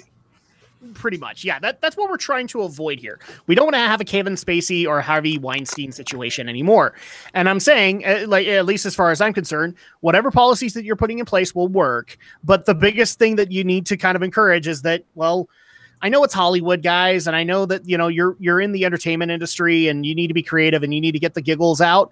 But there's a point where we're all acting like professionals on set. Okay. And we don't do the high school drama. We don't ask each other out for beer afterwards. We don't do all that stuff. We go home. kind of thing. Because that's how a lot of that stuff happens. Mm-hmm. And then you have problems. Oh, and apparently I offended somebody in the chat. I'm sorry. Harassment! So let's go ahead and final thoughts on this one, and then we'll bounce right into the E3 coverage. Still, I mean, there have been, actors or directors or writers who met their significant others working on movie sets. James Cameron met his current wife working on Titanic. Steven Spielberg is married to his current wife working from Temple of Doom. So some of them in fact met their ex-wives. It's true. Because I think Clint Eastwood has like 3 ex-wives that he's met on set. So probably. Children and there are even some filmmakers who, after meeting their now wives on set, are now contractually obligated to cast them into every single movie they ever make. Okay, so cough, WSN. I was gonna say cough, Helena Bonham Carter, cough. Actually, I was going more Paul W.S. Anderson because Tim Burton and Helena Bonham Carter broke up. So yeah. Ah, damn it! And apparently, I'm being sent to Judge Judy of all things. Why are you sending me to Judge Judy? Judge Judy. All right. So, final thoughts from anybody else, or shall we just bounce into E3? I think, honestly, we've pretty much hit the nail on the head. We don't know how draconian this will be enforced, but it's very much a case that they're trying to encourage more people to speak up before things spiral out of control, and that seems to be where a lot of this is coming from. At least that's my 2 cents looking at this whole thing. And if I could add on that, when they actually do speak up, don't just usher them out the door and tell them that it's all in their head. All right. And just for the record, for the rest of the podcast, apparently we'll all have to cover our eyes because we're looking at each other for longer than 5 seconds consistently. That's a problem. I mean, and plus, keep in mind, we're not working for Netflix. So unless they decide to take our podcast and put it on Netflix, which, if you're listening, I mean, we would probably we wouldn't tell you no. I mean, we'd probably be on board with it. And then at that point, I couldn't look at you guys for more than 5 seconds. So whoops. Yeah, there you go. Premium content right there. You guys can look at all of me on premium Netflix content. We'll just turn our webcams off, and then we'll be fine. There you go. Yeah, we'll just do what I used to. We'll just do what I used to do. We'll just put up pictures of hyper-realistic Pokemon. Yeah, there you go. That's exactly what we'll do. Please no. And speaking of hyper-realistic Pokemon, let's go ahead and get into our post-E3 coverage. So, E3 2018. I've had discussions on this one for the last week and almost week and a half at this point of some people are in agreement, some people are not, but overall, I'm starting to agree with the sentiment that E3s of even years are like odd or are like even numbered Star Trek films, or basically the same kind of concept, where the odd numbered Star Trek films suck and the even numbered ones are good. E3s of even years are bad, and the E3s of odd years are better. Kind of thing. That's kind of a lot of the consensus is. So it's basically the J.J. Abrams Star Trek rules. Where the odd number ones are good. Something to that effect, yes. Or the classic Star Trek films where the even ones are good. But overall, E3 2018 was, I'm not going to say disappointing, because the bottom line is that there were announcements that were worthwhile. There was stuff to get excited about, but overall, there wasn't a whole lot compared to previous years. So at that point, I think it's only appropriate to kind of start this off by just kind of going over what we were able to grab. And then we'll get into some of the other stuff too, because there was also a share of controversy from E3. Oh, really? I missed that. Yes. And some of it made me laugh to tears. So first things first, what was one game announcement conference that all of us liked? Like one game announcement that got us excited, or one major announcement, one conference overall that we liked out of it. For me, I can't necessarily say I liked a lot of the conferences. I had problems with most of them, but if I actually had to consistently say that one conference did the best, I'm sticking to what I've said in my vlogs, and that is Microsoft. Microsoft promised one thing, they delivered on it, and they were consistent. Okay. not to say that they didn't deliver everything that I ever wanted, but well, I was kind of shocked when they left hooked everybody with Kingdom Hearts, just like everybody else was. But if I have to say one major announcement, one game that got me super, super stoked and also made sure that I'm not going to sleep for the next 6 months, it is the Resident Evil 2 remake / Death Stranding and my forever fear of fetuses. I'm not even kidding. Like, I wasn't afraid of fetuses until the Death Stranding gameplay demo. Now I am. Now I'm really afraid of them. I hope somebody makes a plush out of that fetus so I can gift it to you. Damn it. No. No. Or they put Death Stranding on the Switch and make a fetus amiibo. My older brother, who's actually been off on a Alaskan cruise, he wasn't able to get too much internet, but he saw the Death Stranding thing. And he's like, you are totally afraid of the fetuses, right? I'm like, yeah, are you? He's like, no, but I'm going to totally mail you one if they ever make one for real. Damn you. So I'm sorry, Brenton, you might get beaten to the punch on that one. I'm just gonna co-conspire. Oh, all right. I'll get you the numbers and you guys can connect. Brenton, what was one game announcement, conference, whatever, that you ended up liking from E3 2018? So much like you, Adam, Microsoft was also the show that took the cake for me. Definitely, I was not expecting that to be my favorite conference. Nintendo definitely was my runner-up. But yeah, for me it was Microsoft, and then the game that I got most excited for, and this was really, really hard for me to choose. I'm just sitting here really quick looking over my notes because there are tons of games that I'm excited for. But I think because this game comes out in 9 days, The Amazing Adventures of Captain Spirit and returning back. I'm going to go ahead and correct you because everybody else on Twitter has corrected me. It's The Awesome Adventures of Captain Spirit. Thank you very much. Oh, apparently I'm not a true Life is Strange fan. Apparently not. You have to check your card at the door now. No, I put out on Twitter like The Adventures of Captain Spirit because I forgot The Awesome Adventures, and I got so many people mad. I was like, no, it's actually pronounced The Awesome Adventures of Captain Spirit. Thank you very much. People are so picky. So, but I actually just barely realized I reversed it. I said the thing that I didn't like, even though I did like it. Kingdom Hearts. I have no problem saying that, but yeah. So Captain Spirit, obviously, I knew, like, as soon as I saw that trailer, dude, I immediately messaged you, and then you got mad at me because I spoiled. Yes, you spoiled it for me. But I was still excited to watch the trailer, and then since the game literally comes out in like a week, the developers have been saying, like, one thing the developers have come out with is that this game takes place 3 years after the events of Life is Strange. So it's like, whoa, that is intense. But I'm excited to see what this game has to bring, just because I'm looking forward to returning back to the universe of Life is Strange yet again with this title. But then additionally, it kind of brings into question, because Nathan was even asking me, like, does this kid have powers? And it's like, well, according to how they're portraying it in this game, yes. So it's kind of asking the question, are there more people like Sam? Yeah. Well, not Sam, Max. Sorry. There are more people like Max. I don't know if you caught this one, because you said it was going to be 3 years after Life is Strange. Somebody actually did ask one of the developers later, and then we actually found out that it's supposed to be like 3 months before the events of Life is Strange 2. So yeah, so they actually got like a narrow timeline in where Captain Spirit is supposed to be, because correct me if I'm wrong, Brenton, this is episodic, right? This is just episode 1 that's coming out in June. No clue. Okay, all right. I wasn't able to clarify that either. If it was to be episodic, I'm sure they would have said something at E3, but it sounds like it's just a standalone beginning and there you go title. But we'll find out on the 26th. Yep. All right. Alex the Shadow Blazer, the announcement or game that you got excited for after seeing it at E3 2018.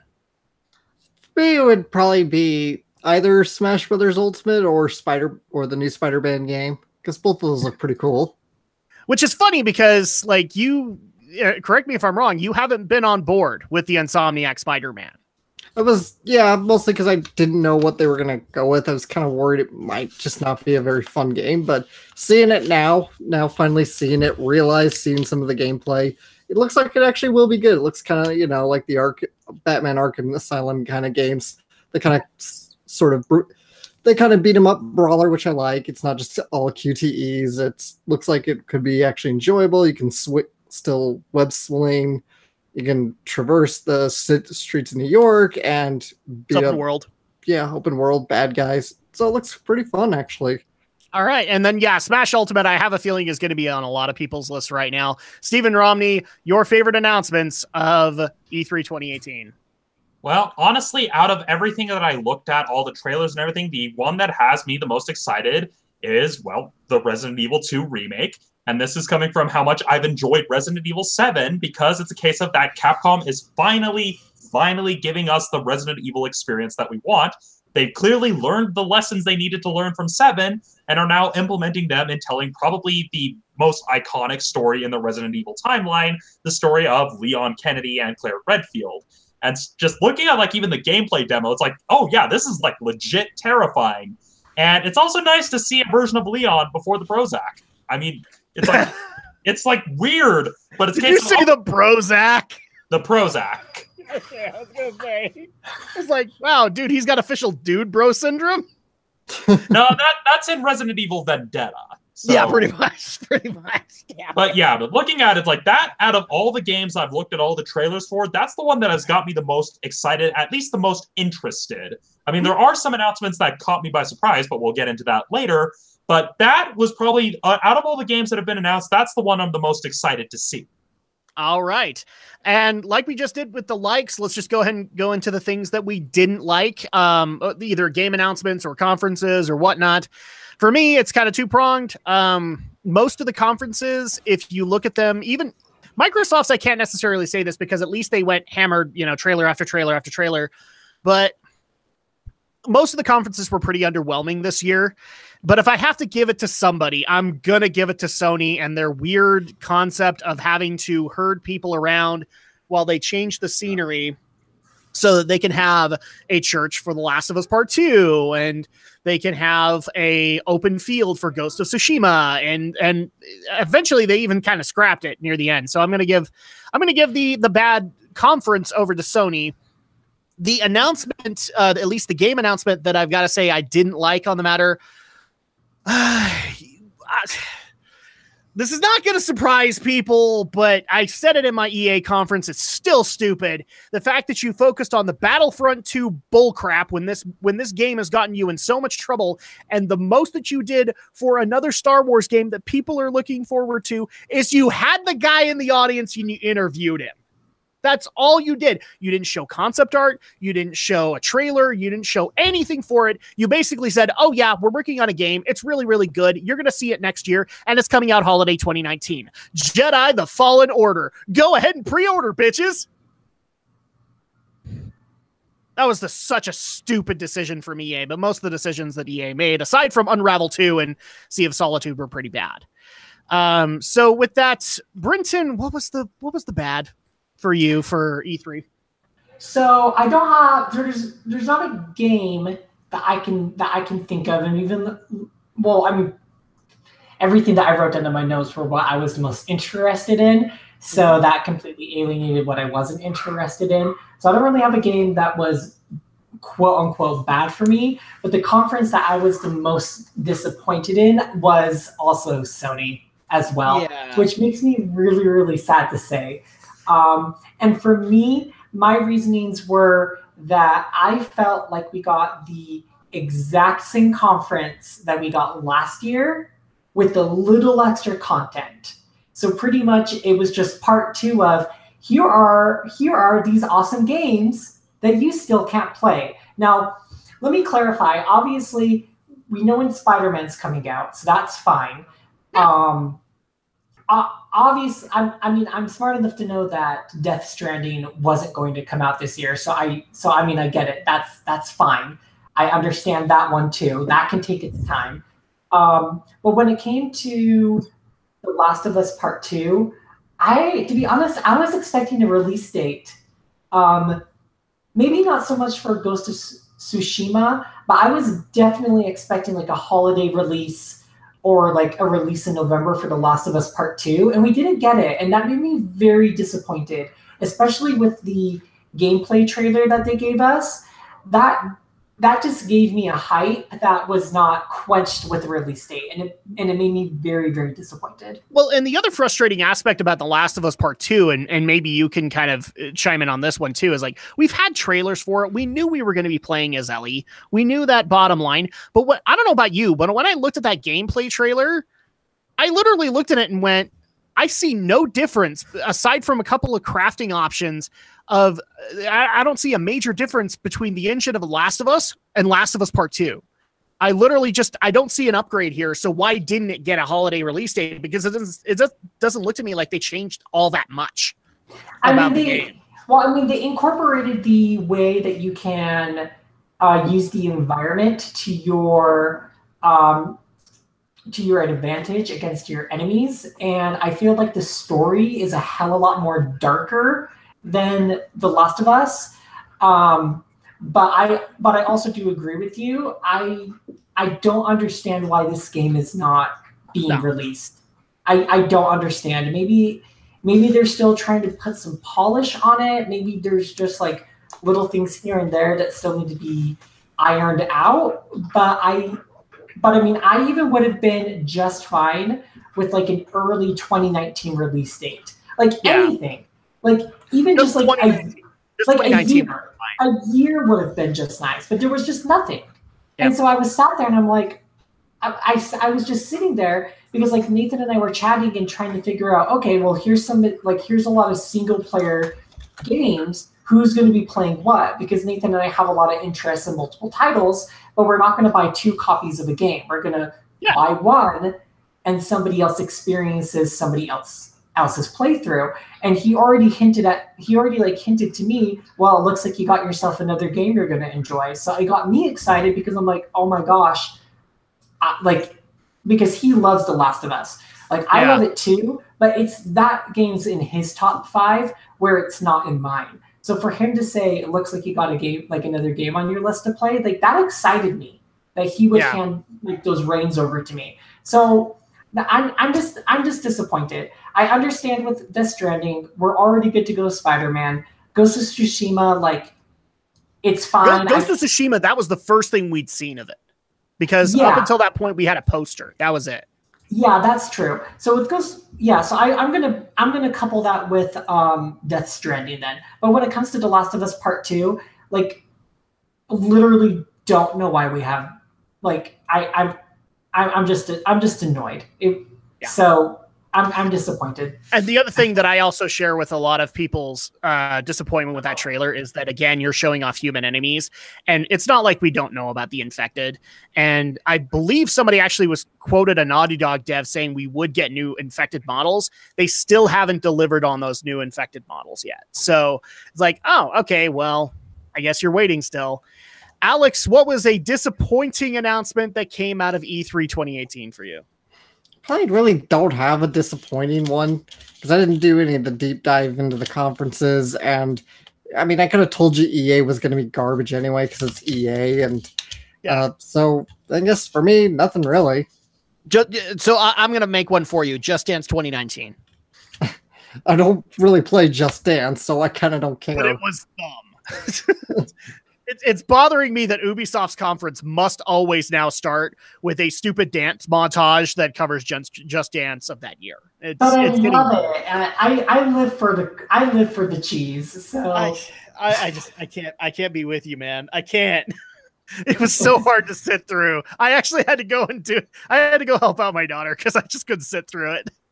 Well, it's funny because it starts and for a moment, I was like, what is all this? And then I was like, oh, it's Just Dance. And then I just kind of let it fall to the back of my mind. And then maybe like a couple minutes later, my brother-in-law was like, what is this even supposed to be for? And I was like, did you catch the very beginning of the Ubisoft convention when their commentators made a quip against Kingdom Hearts? No, I didn't. Yeah. So they basically said that this is going to be the most jam-packed 2 hours of excitement since a certain key got announced. Oh my gosh. Like, holy crap. And first of all, it was an hour and a half, by the way. And no, most of it was not very exciting. Romney, what was a disappointment from you for E3 2018? Honestly, kind of in the same boat as Alex, since I didn't really watch any of the conferences and I only really looked up the trailers for the games that caught my attention. And so, honestly, there wasn't really a disappointment because I had zero expectations. So, all right. There you go. Well, then at that point, Just Dance 2019 for you as well. Or no, let's pick another game for you. FIFA 18. I don't know. We'll figure that out. FIFA 2019. No, they had FIFA 18 stuff too. That's because they're doing the World Cup as a DLC. Yeah, of course they are. I thought it was a fun idea. I used to play a lot of FIFA, but I don't want to keep interrupting people. No. The issue that I had was like, of course you're doing World Cup. Of course you would. It's soccer. Of course you would do that. Anyway, so the next thing that we're going to get into is out of the games and announcements that did actually happen, are there any that you have already decided to either buy, pre-order, get collector's editions, or anything like that? For me, it's pretty obvious. Kingdom Hearts 3, although we're not getting the big $230 collector's edition that they announced for it, or the PlayStation 4 Pro that has all the Kingdom Hearts games. We're not doing that. We're already doing that. Resident Evil 2 is definitely on that list because I don't know if you noticed this, Romney, but they actually found a way to incorporate Resident Evil 4, Resident Evil 1, and Resident Evil 7 mechanics all into one engine, and it was awesome. Mm-hmm. Death Stranding, I was already probably there, so I'm not necessarily going to say that was one that was on my list at that point because it already was there. Sea of Solitude, I would love to see more of that. But also, I am going to say this, and this was shocking to a lot of people. Microsoft finally may have gotten me to join the Halo and Gears of War bandwagon. Both of those trailers actually look pretty damn good. So I'm not usually on those hype trains. I kind of am now, and am actually considering playing through those games just to get myself up to speed. I know I need to turn in my geek card somewhere. So Brinton, what games out of that did you already decide, like, you guys are going to pre-order, you guys are going to buy, all that stuff? All right, here comes my list. I'm just going to read them straight through. Battlefield 5, Unravel 2, Sea of Solitude, Anthem, Halo Infinite, Sekiro, Shadows Die Twice, The Awesome Adventures of Captain Spirit, Devil May Cry 5, Tunic, Jump Force, Gears 5, Cyberpunk 2077, Shadow of the Tomb Raider, which I did pre-order the collector's edition. You already had that, though. I know, no shame. Fallout 76, The Division 2, Assassin's Creed Odyssey, The Last of Us Part 2, Twin Mirror, A Ghost Giant, Ghost of Tsushima, Control, Death Stranding, the Let's Go Pikachu / Eevee games, Super Mario Party, Overcooked 2, Captain Toad for the Switch, Mario Tennis Aces, and Super Smash Bros. Ultimate. Yes, that obviously has to be on the list for everybody. There you go. That's mine. I will even put a timer on the actual audio. Alex, what games are you convinced that you're going to get after this? The Spider-Man game for certain. Smash Brothers probably. I mean, but brawlers are more fun when you have people to play with. But you know, I like Smash Brothers. I'll play with you. Oh, thank you. But I'm not fun to play with. Okay, you'll probably curb stomp me, and then you won't. Then I won't be fun to play with anyway. So, or you could have what happened at our Smash, which is I think one of the surprise victories was actually you, wasn't it? During that, I have to go watch the video again, but I think one of the surprise victories was you.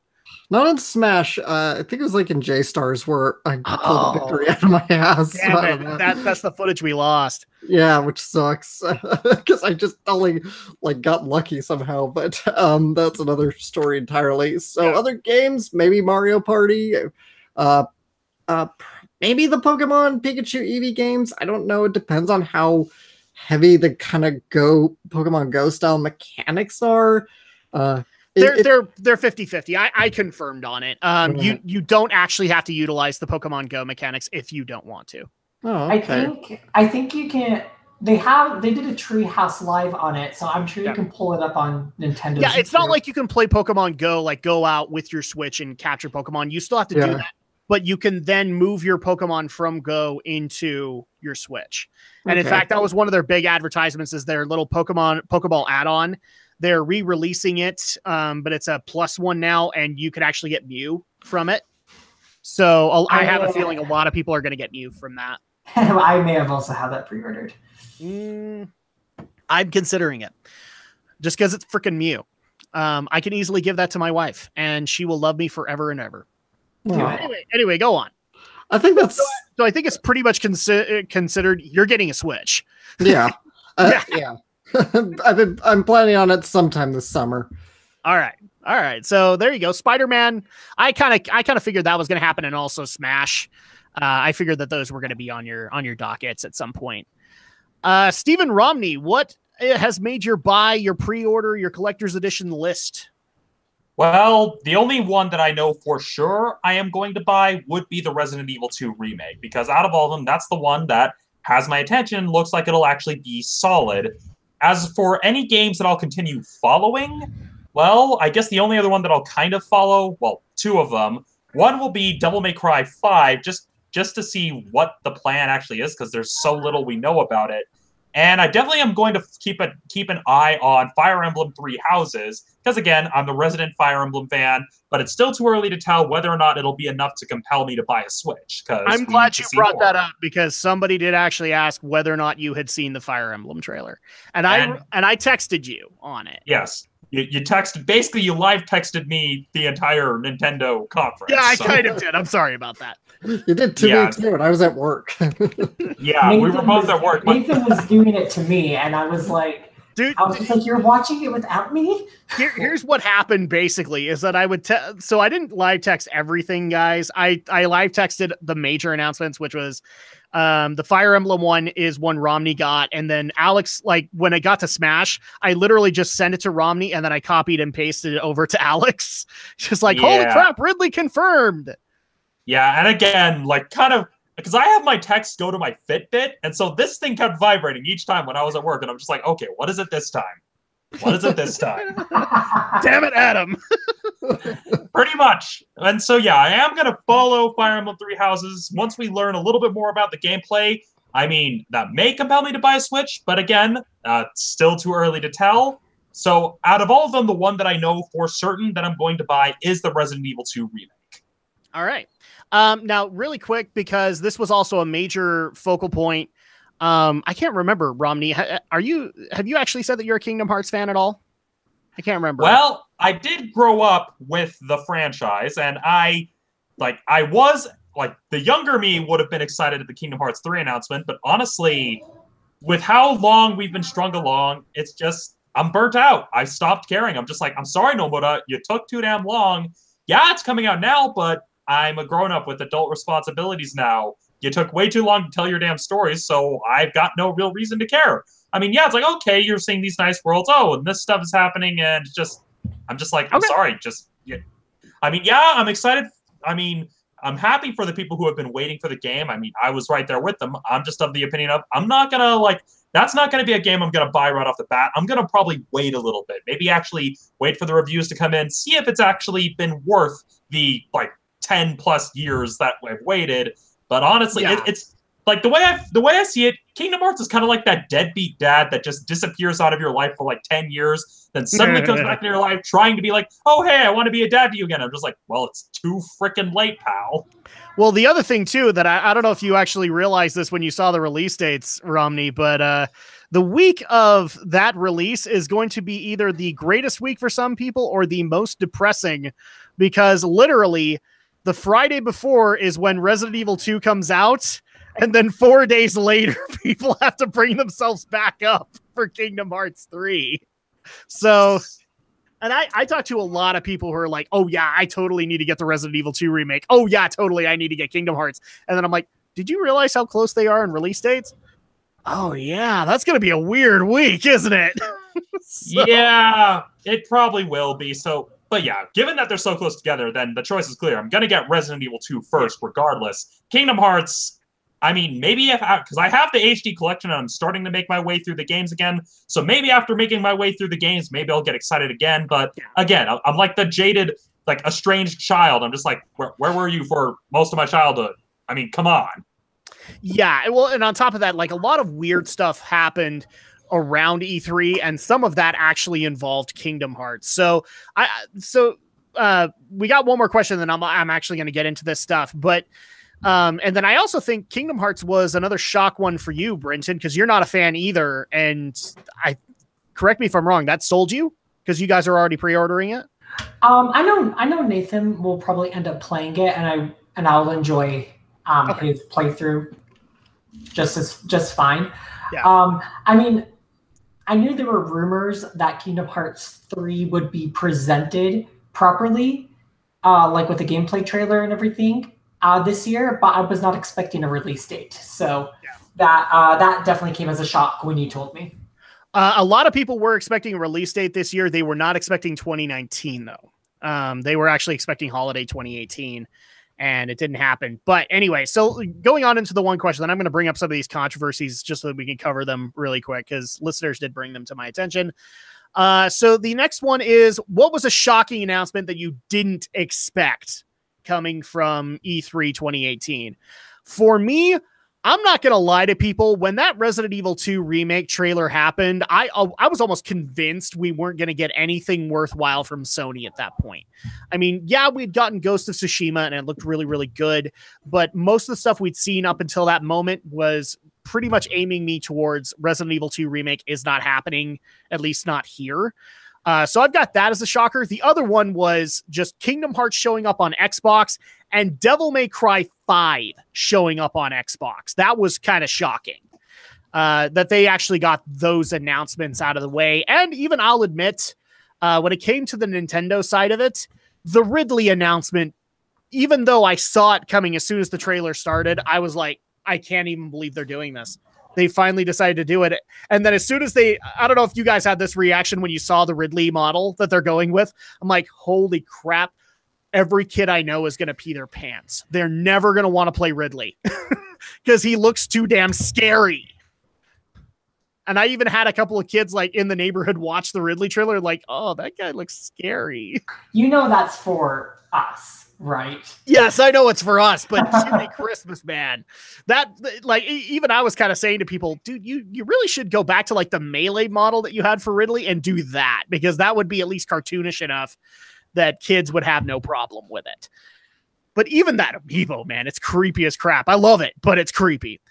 So Brenton, what was a shocking announcement you didn't expect from E3 2018?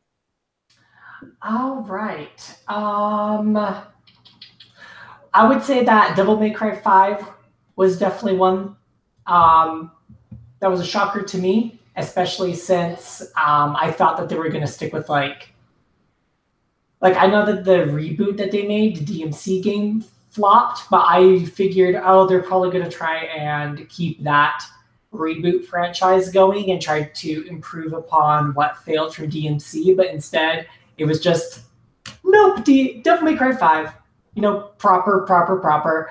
And then afterwards I read your message and I saw what you had sent me and I was just like, well, I know what we can do next year for Gaming with the Geeks. So thank you for confirming that. People have already been asking and I have not told them. So Brenton, are we doing Devil May Cry 5? Oh, absolutely. And Damn right. And do I dare say that we do it blind? I'm not sure how we can make that work because I'm going to review it, but we'll see how we can make that work. I will talk to Brenton in the sidelines and see if we can make that work. Yeah, because I do want to review Devil May Cry 5. I really do. So with that, so Devil May Cry 5, were there any other surprises? I'm trying to think. Most of Nintendo's conference was Smash Brothers. I mean, I knew that I had a very good feeling they were going to talk Smash Brothers, but I guess what was surprising was the fact that they're everybody is back, adding in Daisy, adding in just And all the very changes few, they're making. and very few like mimicking builds, like what they call echo characters. Everybody's getting an overhaul.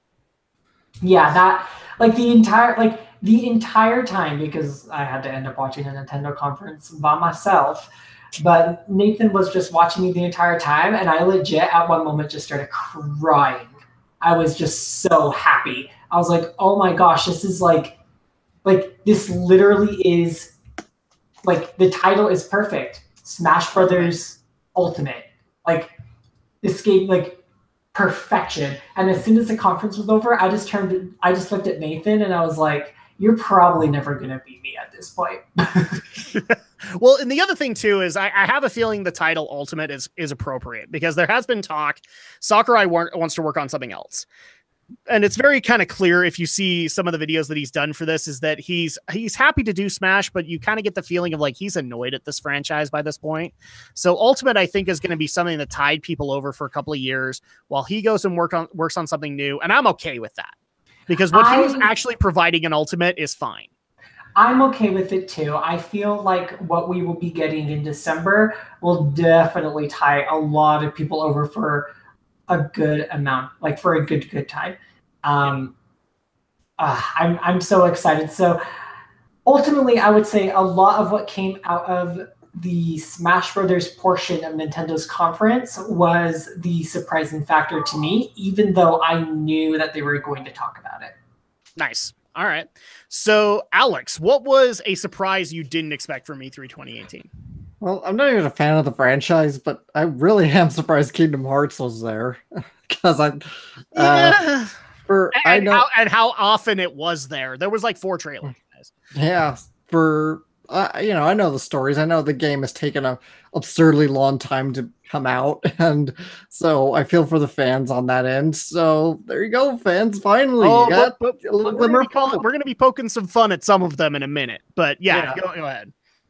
So even I was starting to convince it was vaporware at this point, and maybe it was going to be in the same mythic bin as Final Fantasy VII Remake. I love the fact that they had to correct that later on, just going, no. Final Fantasy VII Remake is happening. It's past its early concept stages. That's where it's at, people. They went back to square one and it's past its early concept stages. So what I'm trying to point out, Alex, to you is that you thought Kingdom Hearts 3 was basically what Shenmue 3 was at the Sony conference. It was vaporware. Pretty much. Yeah, pretty much. Romney, what was a surprise you didn't expect from E3? Well, I mean, it's already been said, but honestly, Devil May Cry 5 was the one announcement that caught me off guard. And, of all the trailers, it kind of looked just odd because you can tell, and to kind of explain why they're not continuing off of the reboot, is that people forget the reboot was an external company. But after DMC and Resident Evil 6 tanked, they pretty much yanked everything being made by an external company back to Capcom in-house. And it shows... Was RE6 the same company? No, that one wasn't the same company behind DMC, but that was outsourced to another company. Okay. And that was meant to be their big budget game, and they lost $600 million on that. So yeah.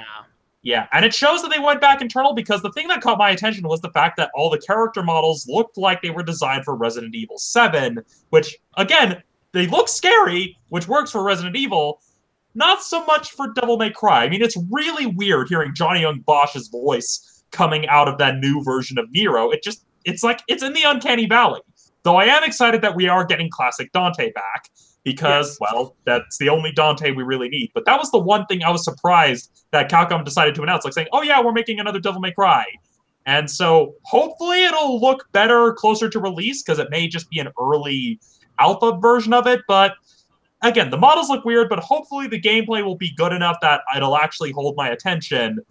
It's just... Again, as I kept seeing the character, especially the little mechanic character who made the bionic arm for Nero, I'm just like, they just took Marguerite's model and then just did a palette swap. Yeah, they pretty, to me, she was the weirdest part of that trailer. Just seeing her and seeing that she's supposed to be the engineer for Nero's arm and all that. Oh man, that was so weird to watch. Yeah, and what made it worse was they actually had, I don't know if you guys noticed this, they had a point in the trailer where Nero screams Kyrie and then it switches to the engineer. I'm just like, no, that's not Kyrie. That is going to be like a full 180, Capcom. Sorry, that's not Kyrie.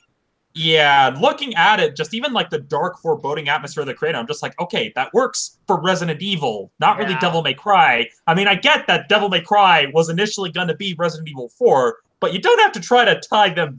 You don't have to attach the franchises at the hip, Capcom. I agree with you. It was extremely dark, but the silliness was there. So at that point, like I'm not as worried about it because I know it's still going to be silly as crap, you know? And yeah, it'll just take some getting used to. Again, especially hearing a voice that you often associate with the more anime pretty boy version of Nero coming out of a very realistic looking model. Yeah. That's just what threw me off. I'm just like, it created that weird uncanny valley disconnect. And so of all the announcements, that was the one that I would say baffled me. As for another announcement, and I realized this would kind of fall under one that disappointed me, this one I didn't expect, and I just am asking why, and that would have to be Jump Force. Why the hell are they making Jump Force? Which is funny because I went out of my way to let you know about that because there was very little news that was actually on the E3 show floor, but it looks like that's the successor to the Shonen Jump fighter that came out of J-Stars. Yeah, it's the successor. Yeah, but I look at this and I'm just like, why? It's like, oh, there's jump characters in the role, and I'm just like, why are we getting this? Like, literally, why? I don't see the point. It literally, you're just basically making an HD version of J-Stars and calling it a new name. I mean, fool me once, Namco Bandai. And so that was one announcement that surprised me, but not because of, oh, it's a fun surprise. It was just a case of, why?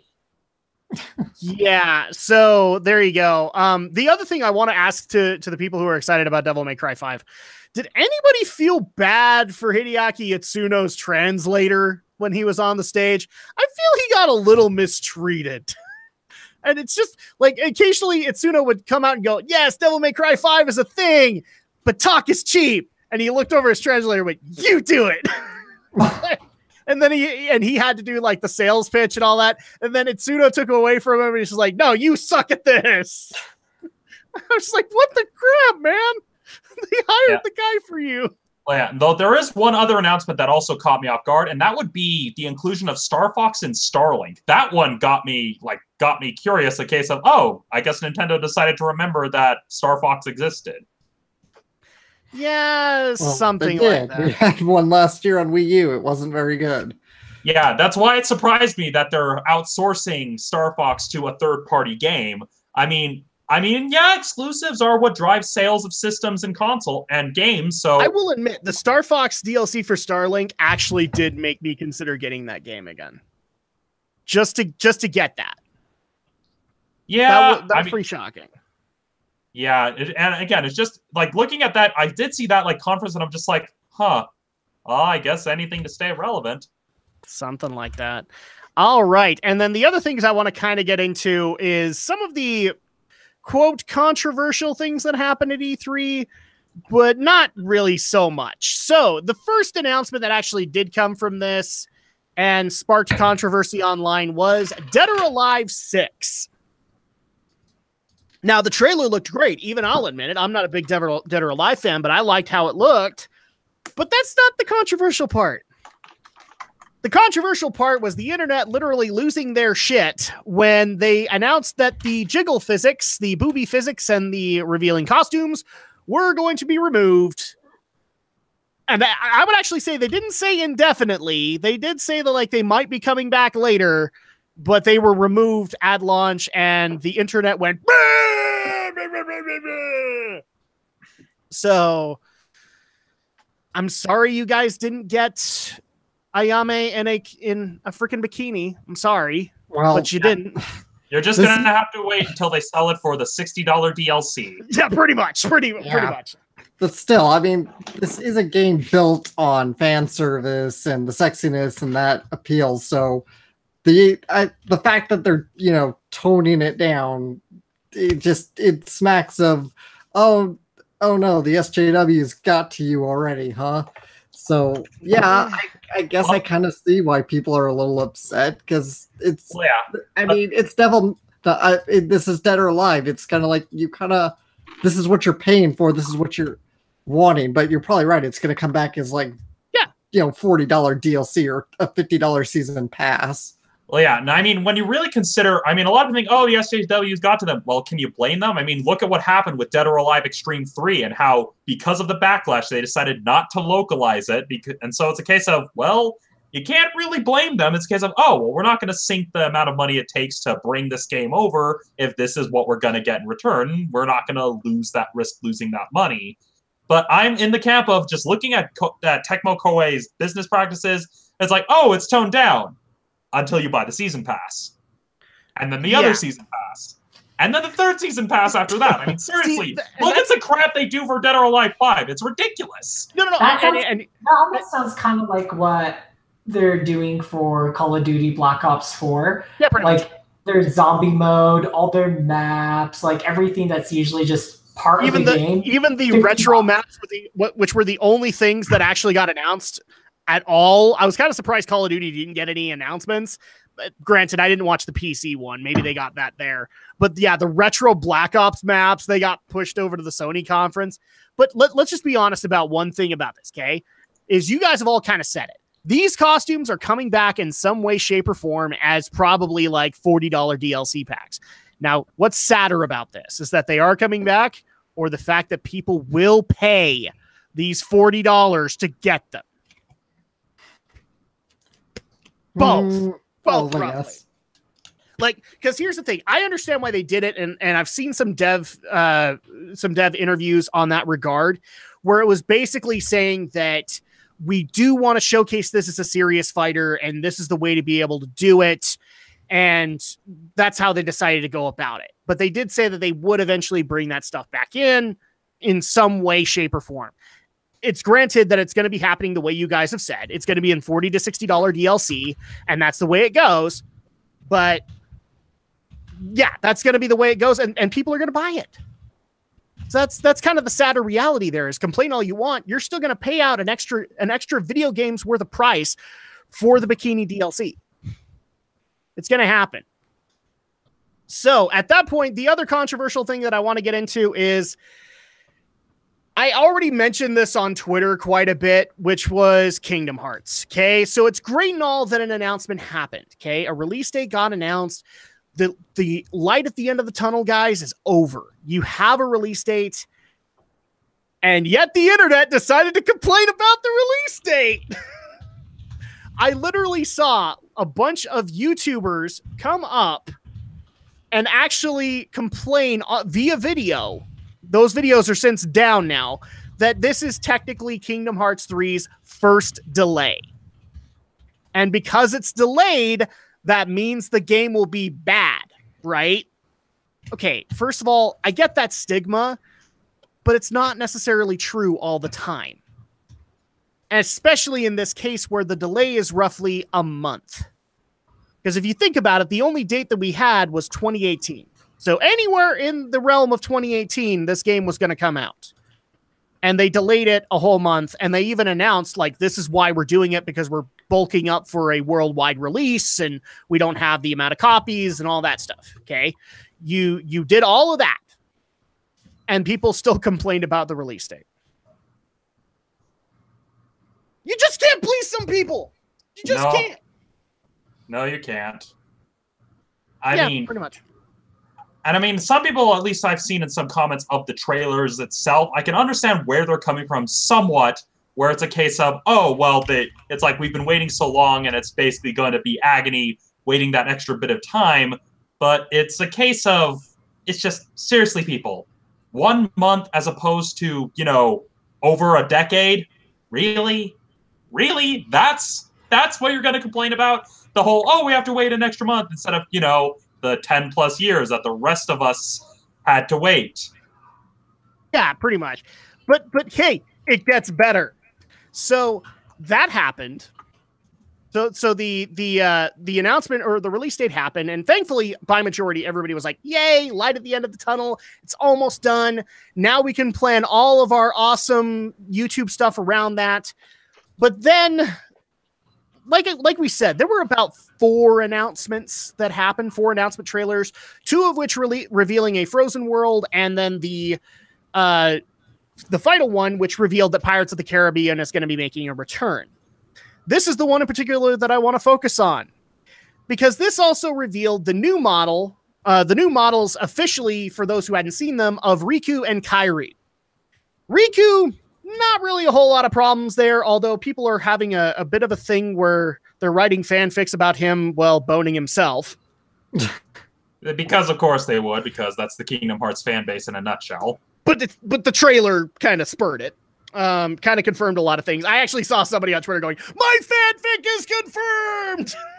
Because it's not even their fault, man. They literally put them in a moment where they're like on the beach and they're both kind of doing that innocuous position facing each other. Okay. There's no way you can't look at that and go, the bromance is confirmed. But then the Kairi stuff happened. And I'm not even kidding. I saw stuff about she looks way too slutty. She doesn't look slutty enough. That was the one that threw me off. She doesn't look slutty enough. What the F is going on with all the plaid motifs for all the characters? And even better, she's officially a homewrecker. Wait. What? Just okay. That's the reaction I wanted from Omni. Let me explain.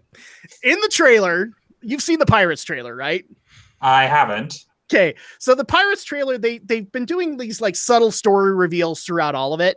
And one of them was to reveal Kairi's new model because they had to reconstruct a lot of these models to fit the new engine.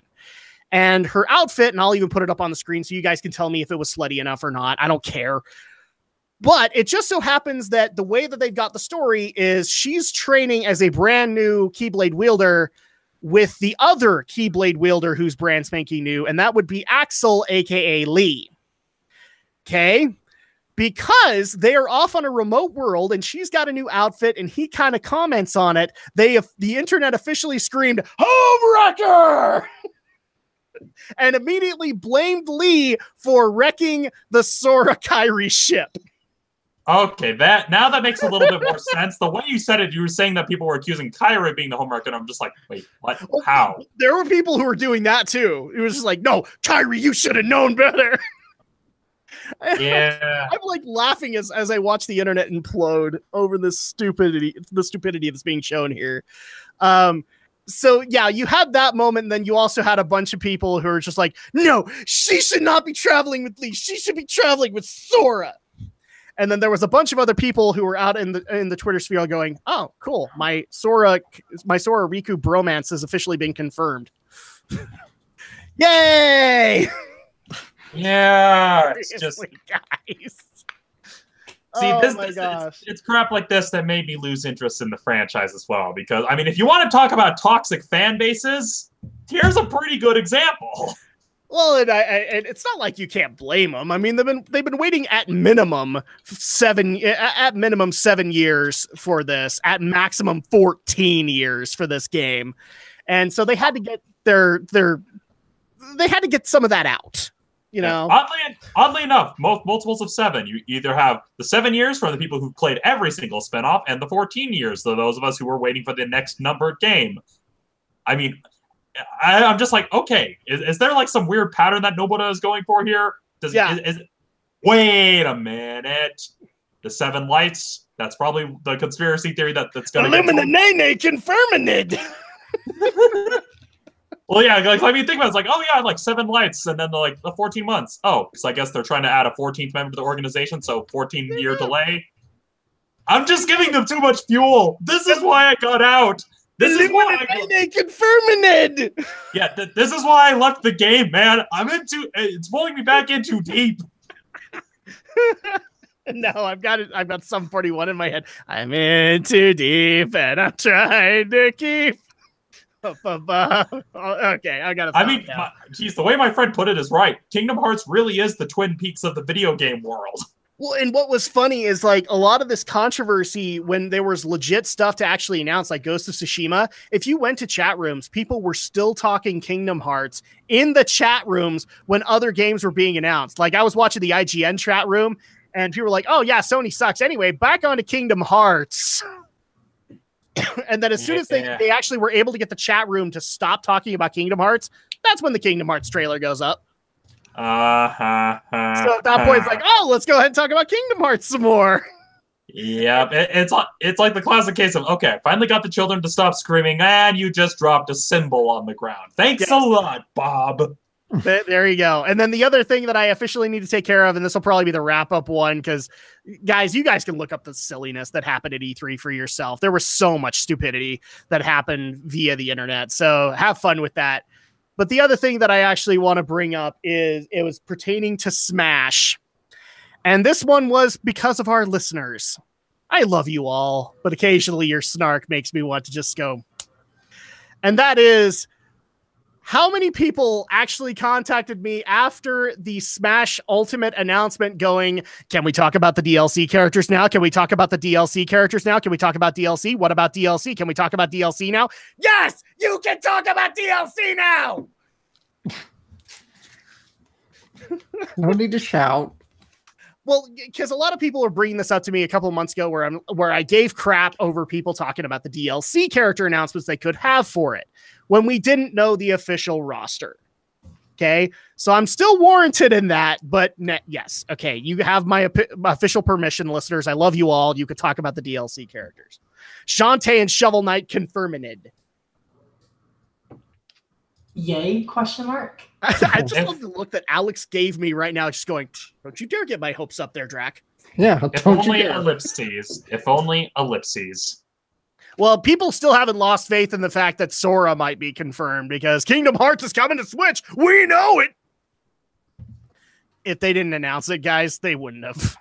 Yeah, given that they have to downgrade a number of the hardware they did for the HD collections, I mean, it's not out of the realm of possibility because we did get Dragon Ball Xenoverse onto the Switch. So, I mean, here's the way. And Fighters is coming to Switch. Yeah, but so here's the way I would see it is that if down the road, if Square says, hey, we're bringing Kingdom Hearts to the Switch, and as celebration of that, here's Sora and Smash, there I can see it, and at least it makes more sense than, well, Cloud, because Sora was at least on one game that was on a Nintendo console. And so it's a case of, that would be how they would do it, is that when they announce a port to the Switch, that's when we'll probably get an announcement of Sora and Smash, if that. Well, the other thing that a lot of people based the Sora announcement off of was simply the fact that everybody was convinced after Resident Evil 7 got announced for Switch, even though they didn't account for the fact that you're going to have to keep some of that on cloud because there's no way the Switch can hold all of Resident Evil 7 on it, that they could do Kingdom Hearts 3 the exact same way, and therefore Sora confirmed for Smash. Okay, that's kind of a stretch right there, and even I kind of bought into the hype, so I'll admit I kind of fed that a little bit, just thinking that like that is something they could technically do if they wanted to. It wouldn't be the best idea. But Square Enix kind of confirmed that aside from Sony, they really aren't talking to the other console developers, which is kind of sad for Xbox owners. They've worked out no collections, and they even admitted, like, we haven't talked to Xbox. You know, they get our game, but we haven't talked to them about other stuff. Well, yeah. And same thing for Nintendo. Well, yeah, and the thing that people kind of need to understand is that Square Enix is a very Japan-centric company that just happens to throw us Westerners a bone once in a while. And when you consider the current game climate, the Xbox doesn't perform very well in Japan as opposed to the United States. But what I'm saying is, like, okay, they're a Japan-centric company. If they're talking to Sony and they're not talking to Nintendo, that's probably a good indicator that they're probably not doing much communication with Microsoft. Like Microsoft is kind of the Vegas odds of whether or not they're getting anything. I was actually kind of surprised Kingdom Hearts 3 got announced for Xbox, just because there's no way that people are communicating on it. Yeah, so it's very much a case where they're kind of going the typical third-party route of, hey, we'll make a build of this, a version of this for the other console just to hedge our bets, because console exclusivity is not really a good way to go in today's market anymore. No, I mean, it makes sense for those developers who work specifically with those companies. And we do need to go into one other before we wrap up, but it makes sense for those companies because they have those exclusivity deals. But for companies like Square Enix, which don't have those, I mean, aside from the weird Rise of the Tomb Raider one that happened a while back, it doesn't make sense for them to do that. Like, Just Cause should be multi-platform. Final Fantasy 15 should be multi-platform because that's who they're catering to. And if it's exclusively to a console, then you have to look at the justification for it. Final Fantasy 7 Remake, that makes sense because it was strictly for PlayStation. And then the final thing that we actually do need to get into, which we've juggled over and then we'll wrap up for the night, is Microsoft actually had a very huge announcement in regards to developers, because they basically signed on 5 companies, 5 of them, to be exclusive second-party developers for Xbox. And one of them, I think, made Alex very, very sad. A little bit, yeah. Yep. So one of the confirmed studios was, in fact, we were talking about DMC earlier, DMC developer Ninja Theory, who's also known for Hellblade: Senua's Sacrifice. It's confirmed Ninja Theory is now an official second-party developer for Xbox. So for those who loved Hellblade, I'm sorry. So they will be developing titles specifically for Microsoft Game Studios from here on in. We don't really know what Ninja Theory has in store next. We know that they have a game in development, but now it is strictly an Xbox product. The other studios that actually got brought into this were, I'm bringing up all of them. So Ninja Theory, Playground Games, who is currently working on Forza Horizon 4, Compulsion Games, which I believe is the developer of We Happy Few. So We Happy Few's developer is now exclusively with Xbox, and Undead Labs, who is working on a game for them, but I don't think they actually announced it. And even though a lot of people are disappointed by those, the big hit was Ninja Theory because of the fact of Hellblade: Senua's Sacrifice, that being on PlayStation 4 for so long and basically being a game of the year type, a game of the year game that was exclusive to that console for a while, completely excluding the fact that it's now going to get an Xbox release. Not to mention, a pretty high-end independent AAA style game. Just a real rarity in this day and age to get any kind of indie game with that high of quality and not have to stoop to microtransactions or loot boxes and other bullshit. Yeah. So, I mean, it's disappointing, but at the same time, I want to give props to Ninja Theory. Like, Xbox has enough faith in them to say, come and develop games for us. Like, we will advertise you just as much as, say, Sony does for Sucker Punch. I think that's at least a good thing. It's just disappointing for those who loved Hellblade: Senua's Sacrifice, who even loved DMC, that Ninja Theory will no longer be doing stuff for Sony, at least for a while. If ever. And, here's hoping Microsoft treats you better than they did Rare. Well, I don't want to say that they're treating Rare better. I mean, like, people are going to bring up the fact that Rare is developing Battletoads. It's not confirming that Rare's back to their usual deal, guys, because rebooting one franchise, it doesn't say anything. They're still working on Sea of Thieves. So, because we got 2 DLC expansions for that. But hey, I mean, I'm excited for Battletoads. But yeah, Alex is right on that matter. So, final thoughts on this one before we wrap things up for the evening, because that's pretty much it. Like, it's cool for those studios. But yeah, it means that because I think the deal right now is a 5-year deal. So for at least that amount of time, you're not going to see Ninja Theory on Sony or Nintendo. That'll be guys. All right, so let's go ahead and wrap things up for the evening. We've covered a lot of E3 stuff as well as some of the other stories. So if people want to be able to reach out to us and discuss the various announcements that we loved, the announcements we hated, things like that, or, you can display your equal fear of fetuses like I have. If you guys want to reach me, you can do so at Drac2326 on Twitter. That's the best place to reach me. And then you can also check out all of my E3 vlogs that covered my opinions on E3 2018 on the channel that you're on right now. But if you want to follow some of the other people on the panel, Brinton Volley of BPV Gaming, how do they do that for you? Well, like you said, that's my YouTube channel name. You can find me there. I do Let's Plays, and I'm also doing what I call an extended play of Final Fantasy XIV. And I am wrapping up my first triad Let's Play of Badass Women, currently playing Bayonetta 2. I can also be found on Twitter at bvolley01. All right. And if people want to follow the Shadow Blazer himself and all of the various opinions he's had tonight, Alex, where do they follow you? Follow me on YouTube. Shadow Blizzard 3000 is my channel for anime content and the occasional Let's Play. And to always be up to date when a new video is out and published and ready, please follow me on Twitter at AlexJShort. All right. And Stephen Romney of Studio Ghost Utah, how do people follow you? Well, you can find me under my handle, Studio Ghost Utah. That is my handle both on YouTube and on Facebook. And so I upload content to both. And you can also follow me on Twitter at Romney Reviews. As for this week's Romney's recommendation, since we were talking about video games, I feel it's appropriate to recommend a video game that I've been enjoying the past few days. Now, a lot of you may know that I am a Castlevania fan.